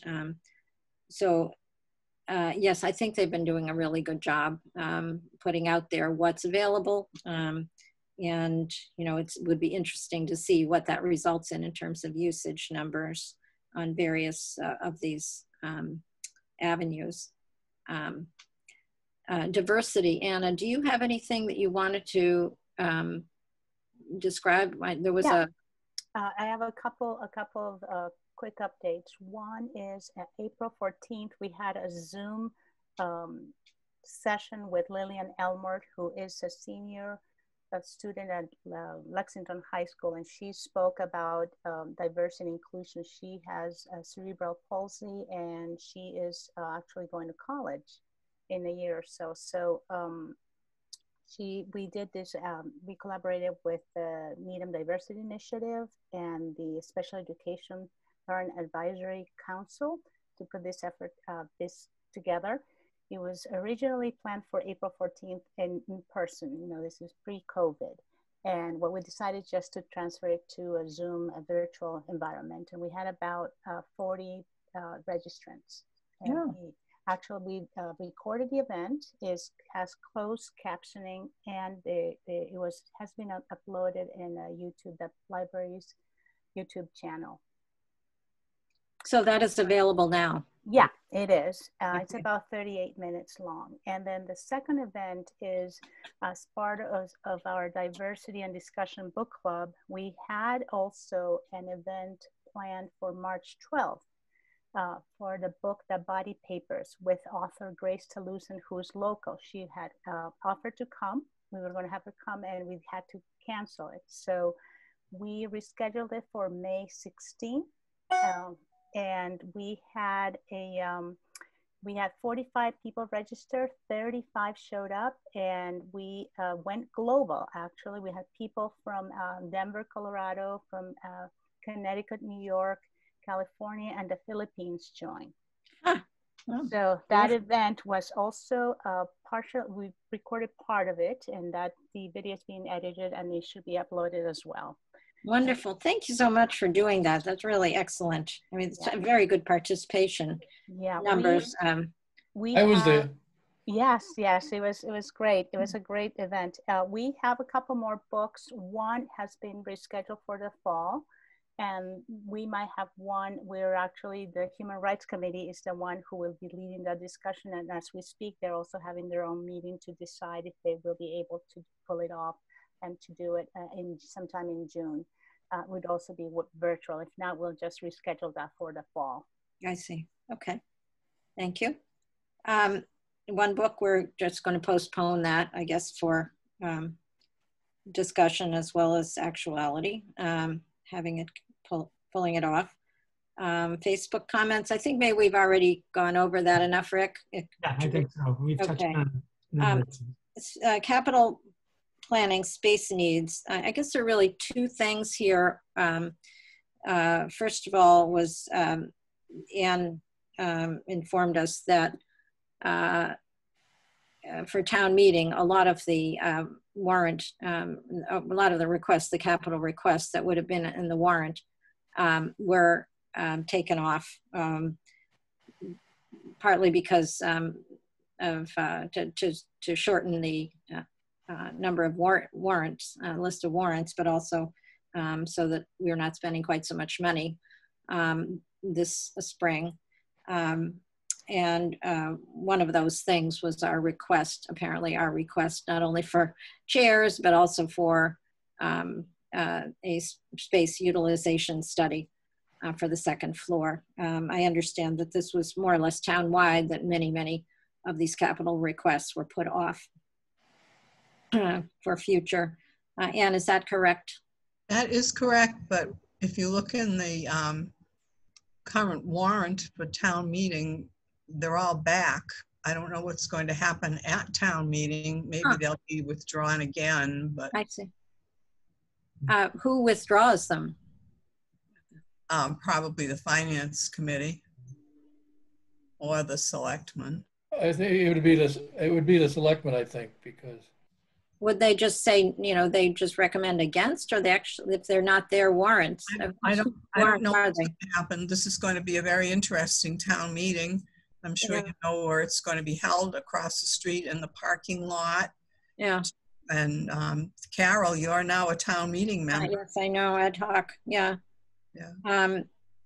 This and the what is the status of the Collins Center contract? And the contract has been signed. The contract is ready to go. The work is ready to be done, but we couldn't have them in here. Yeah. While we were trying to keep the building clean and all. Right.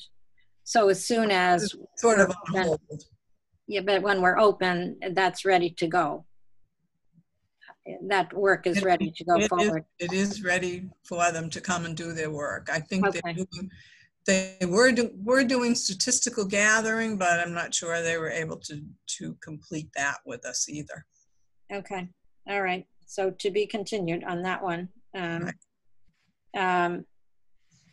We're postponing cell phone use and guidelines for using the public library.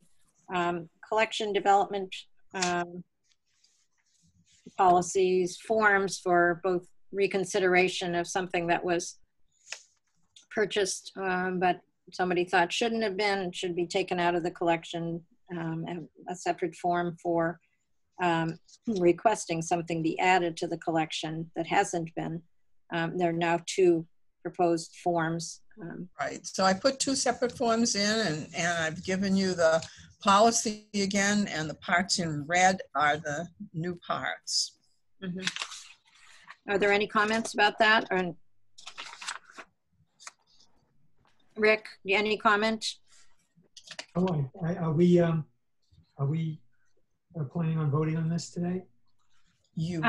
We've discussed it a lot, but if you don't feel comfortable with it, you can always postpone it till next meeting. Yeah. Yeah, we did discuss it the last meeting. The last meeting was a long time ago, so I'm just wondering if people remember. Yeah. I guess my inclination would be to put this off, and we'll discuss it at the next meeting. Yeah. If that's all right, all around. It's fine. Okay. Could I just say, Anne, just a note, you gave, at least in my packet that you delivered, there's the Needham for our policy file, our notebooks, the state aid use policy that we adopted. Mm-hmm.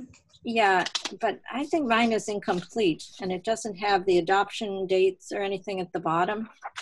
I think I'm like missing either the second page or something. I have the front of one page. Maybe could. I have the same. That's exactly the same. Yeah. Yeah, maybe it seems like it's not complete. I will look into that. Yeah, thank you. To move along, Library Art Committee, there's... I have one more question. Oh, sure. As I look at this, I think one of the things I would like done is to make this form available online and be sent online. Which form are you talking about? The reconsideration. You're talking about the collection. Citizen request. Form. And the collection development policy? Yes. Okay. It probably is online. Oh, that's online, but I'm saying is the citizen's request for reconsidering the library material, is that able to be filled out online and submitted? It's probably online, but not the new one because you haven't passed it yet. when you, Right, but after you pass I don't think will it go was online. before, but maybe we'll check it out. I didn't think it was. We can check on that. Oh, wait a minute. Can we just, well, one at a time? It doesn't come through. It gets garbled.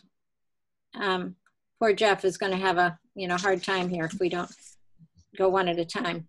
Okay. Rick, you were speaking also? Yeah, so Tom, you were asking whether or not the form is online, but are you asking whether or not the form can be filled out online? Exactly, yes. Yeah. And submitted electronically? Correct. Probably not, but I can do that. Yeah. But after you pass the policy. Right. Right. Okay. All right. I have a question concerning the reconsideration of library material. Mm-hmm. When somebody submits such a form, what happens next? How is a decision made? Have we ever removed material because somebody asked it to be removed? Not necessarily. What happens is the person talks to me, and if the person isn't satisfied talking to me, the person will talk to you. Well, I'm just curious, have you ever removed material because someone asked you to remove material? No. Okay. And that's a long time. I mean, because, okay, I'm happy to hear that. It makes me wonder why we even have a process for reconsideration. Way back, there were a couple of things that came to the trustees' attention. And the trustees did not remove things. Tom, to answer your question, the form is online, but it's on PDF. So the person would have to print it and mail it, but it's not an online. All right.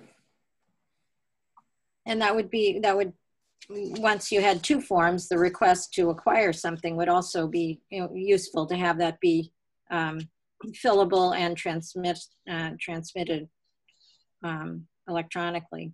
Right. So after you pass this collection development policy, and we post what you pass, I'll make sure that the forms are available to be filled online and submitted electronically. Yeah, that's great. I don't know how you do that, but I know it's possible, so that would be great.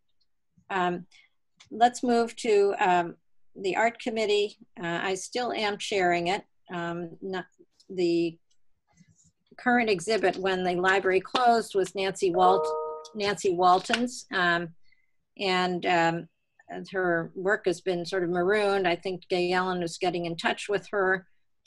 She would like probably to give it back to her. The library is not going to be physically open for a while, but we are going to discuss, what the next move should be and whether we need to. We don't actually have an awful lot scheduled for several months. So in a way, it's a good thing that we do not. If there's no one to, no one going to see these exhibits. We haven't promised our wall to anyone. So I think it'll work out. We'll just have to, it occurred to me, maybe we'd want to keep the artwork up.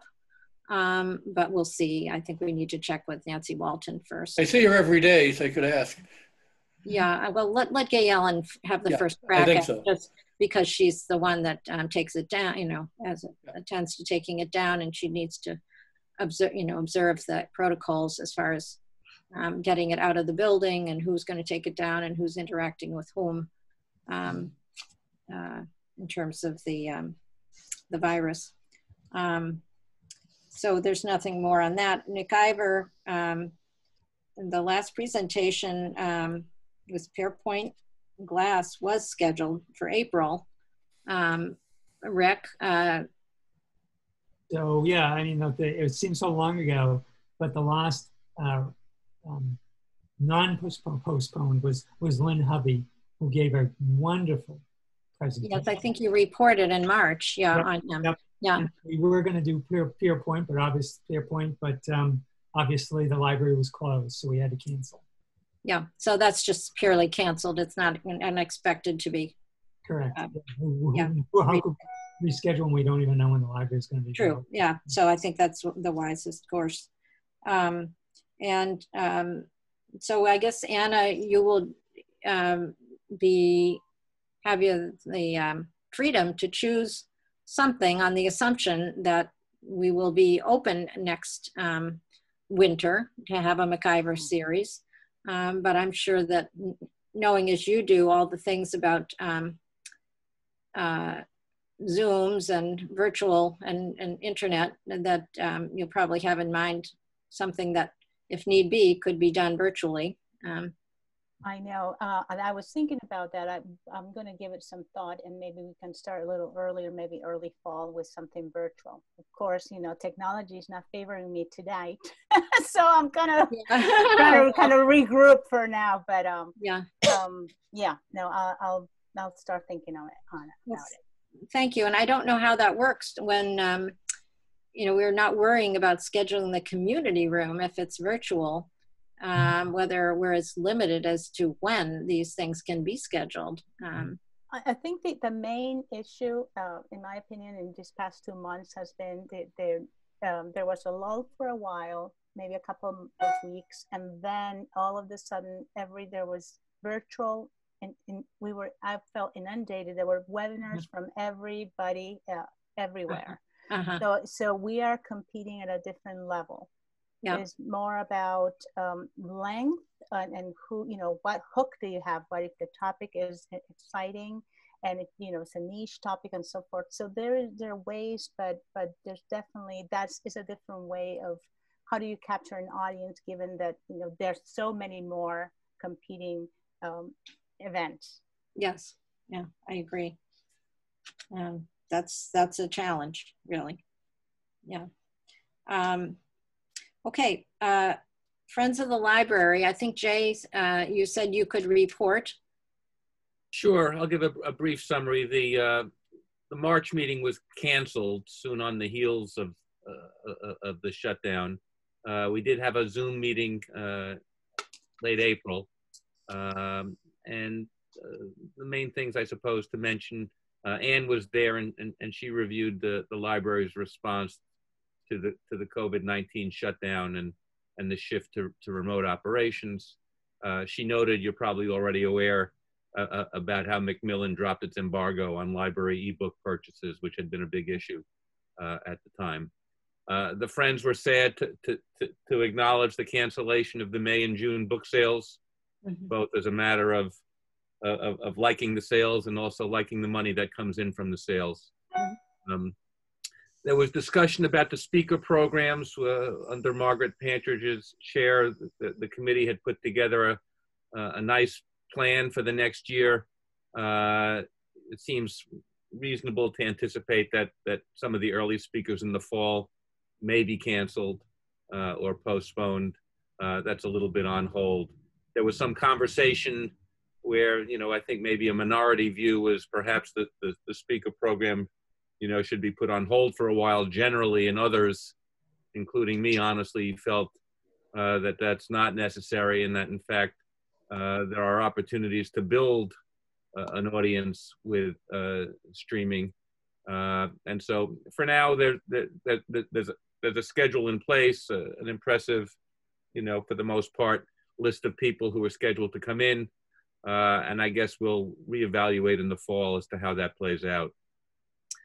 You might be aware that a couple of the recent speaker programs, in particular the Eric Jackson series that were filmed and are appearing on the Needham channel.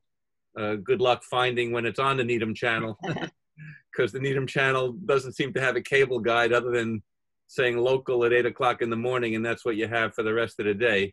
That's a problem for the trustees of the Needham channel and not for the trustees of the library, but it's not an easy thing to find when the program's going to air. And last, the Friends acknowledged, you know, we're thinking of Greg Shesko and made a generous contribution to the library in his name and put together a letter to him with comments from the Friends, sending him all our well wishes. You know, he received that commendation from the select board not so long ago as well, which was very nice. So I don't know, and you were at the meeting. I don't know if there's anything else that's worth mentioning. I think that's a rough summary of it. think you covered the high points. Okay. Joan, Library Foundation, thank you for waiting all this time. That's okay. I didn't have an agenda, so I didn't know. I knew I was at the end. So the endowment is still healthy, although as you can imagine, we have lost money, but we're still at 1.371, $1,371,817 as of last month, as of April. So it's still healthy, even though we've lost money. And then we still have our operating budget intact, which is about $45,000. So we're I think we're financially healthy. We did talk about, we usually send out a fundraising pamphlet in the fall. And we talked about whether or not we should do it again, because I know there are going to be a lot of organizations looking for money. But we thought we would do it anyway, no matter what, because we're not going to have a harvest fair. And at the harvest fair, we talked to a lot of people, gave out pencils and bracelets to the kids, and kind of let people know we exist. So we figured we'll send out the pamphlet, even though we're not, hopeful that we'll meet last year's fundraising. We don't, it's just. Well, I think there's nothing has been really nothing more important than the library in these times of the pandemic. So I think you should make no apologies for asking for money at this time. I think it's an excellent time to point out how important the library is and that you support the library. That's what we talked about. So, so we are sending it out, and that's in the fall. And other than that, there wasn't, and we're just going to try to up our own publicity. We'll have an article in June when we vote in our new members. And then we've been still taking care of the little free libraries, although one of them is not functioning. The one at Town Hall is down. I don't know if anyone has noticed. Was it taken down, or was it seemed to, I don't know if it was vandalized, but all of a sudden it wasn't upright anymore. But the others are fine, although the one at Greensfield, I don't think you can really access. You couldn't get to it now. It's locked up. At Perry Park is still pretty active, and the one at the Heights, I haven't checked it, but it's, from what I understand, it's in good shape and being used. At the station. Yes. Yeah. And I just wonder what the implications are of that. I guess it's give and take. You're not supplying it at this stage. Well, we are. We have two ladies on a regular basis who do check them and make Where are the books coming from? I mean, normally they were donations to the book sale. Yes. And they had a number of books in their homes. Oh, they had stored them. Yeah. That's what they're using. I see. Okay. And I actually had some. So on my walks, I've been resupplying.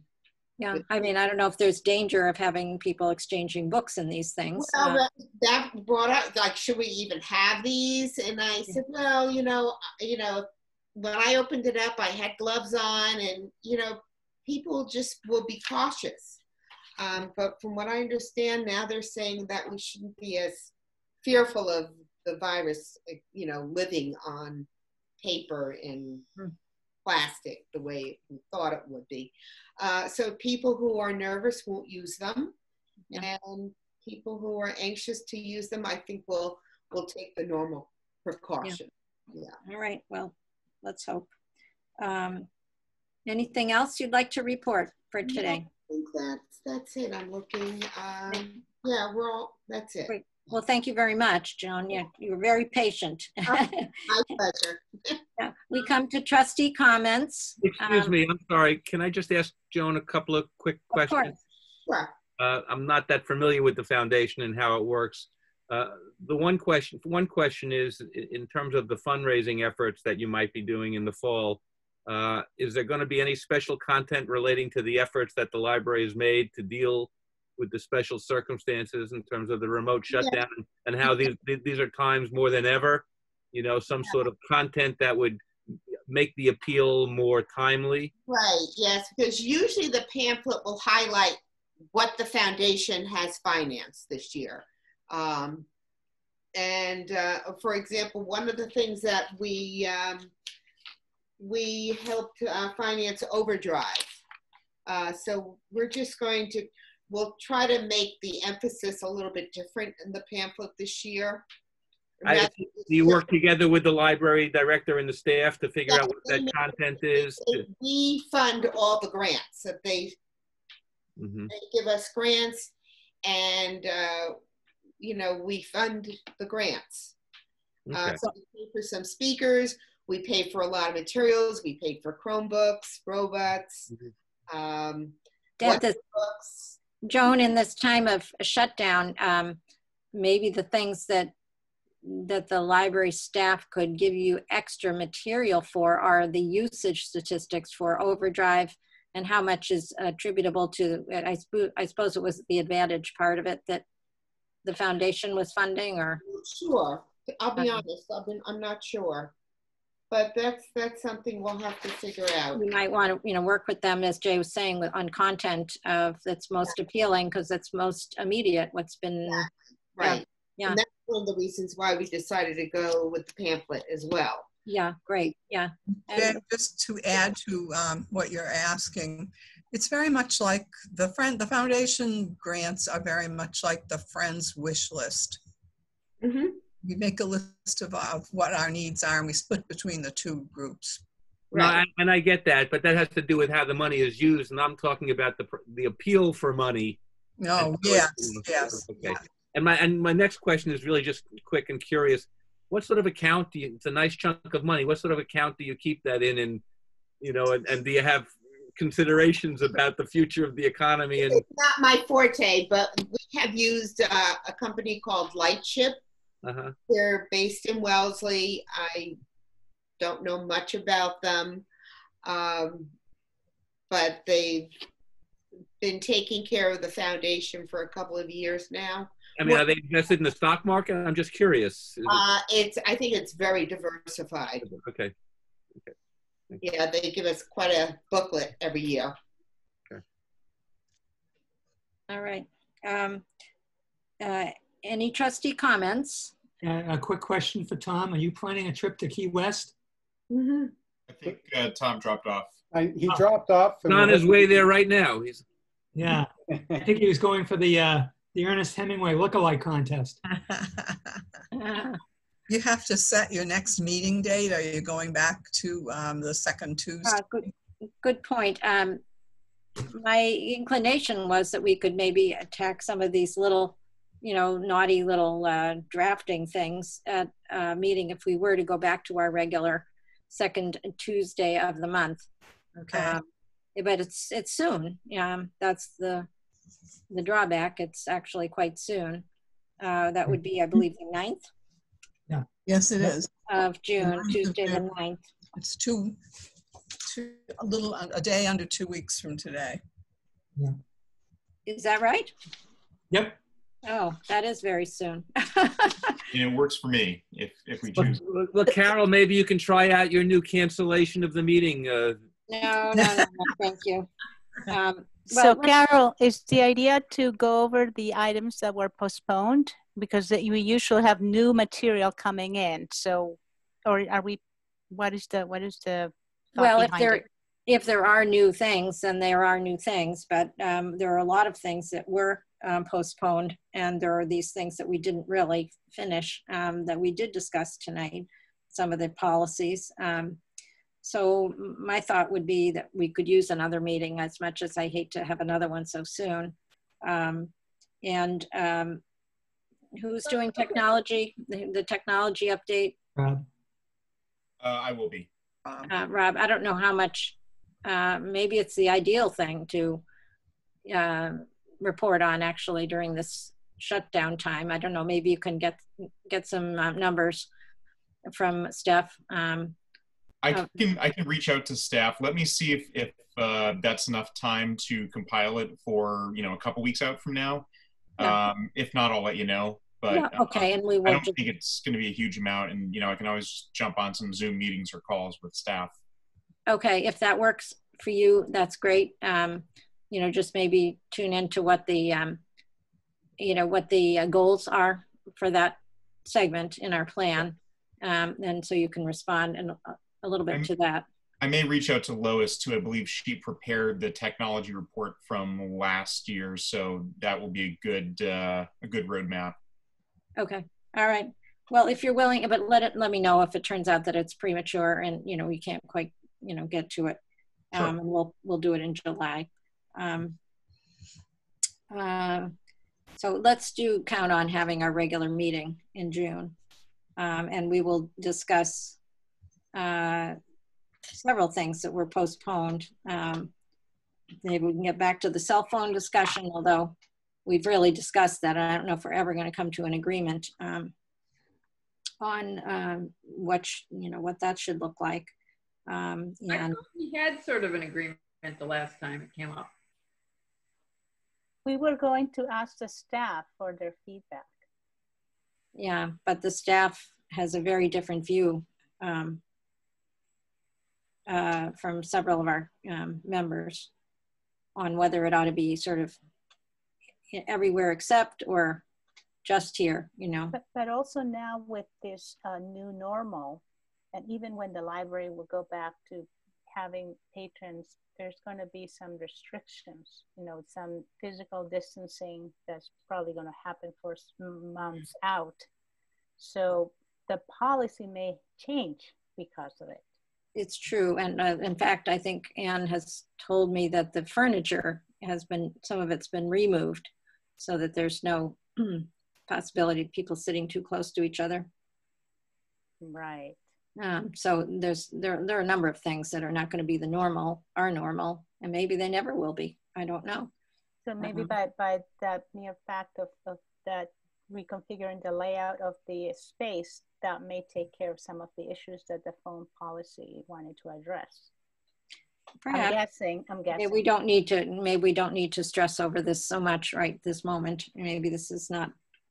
The library is not open. We don't actually know what it's going to be like when it is open, and we are planning to reconfigure.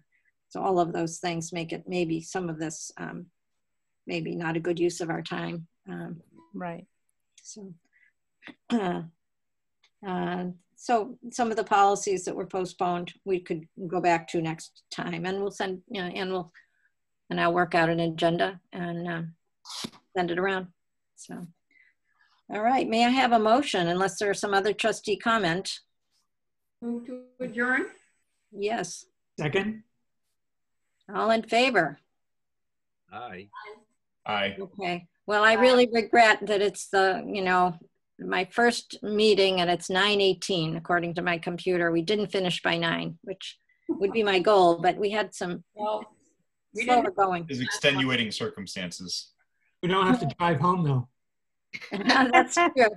And it's slower going with the remote, in terms of people can't all chime in at once. So, okay. Well, thank you very much.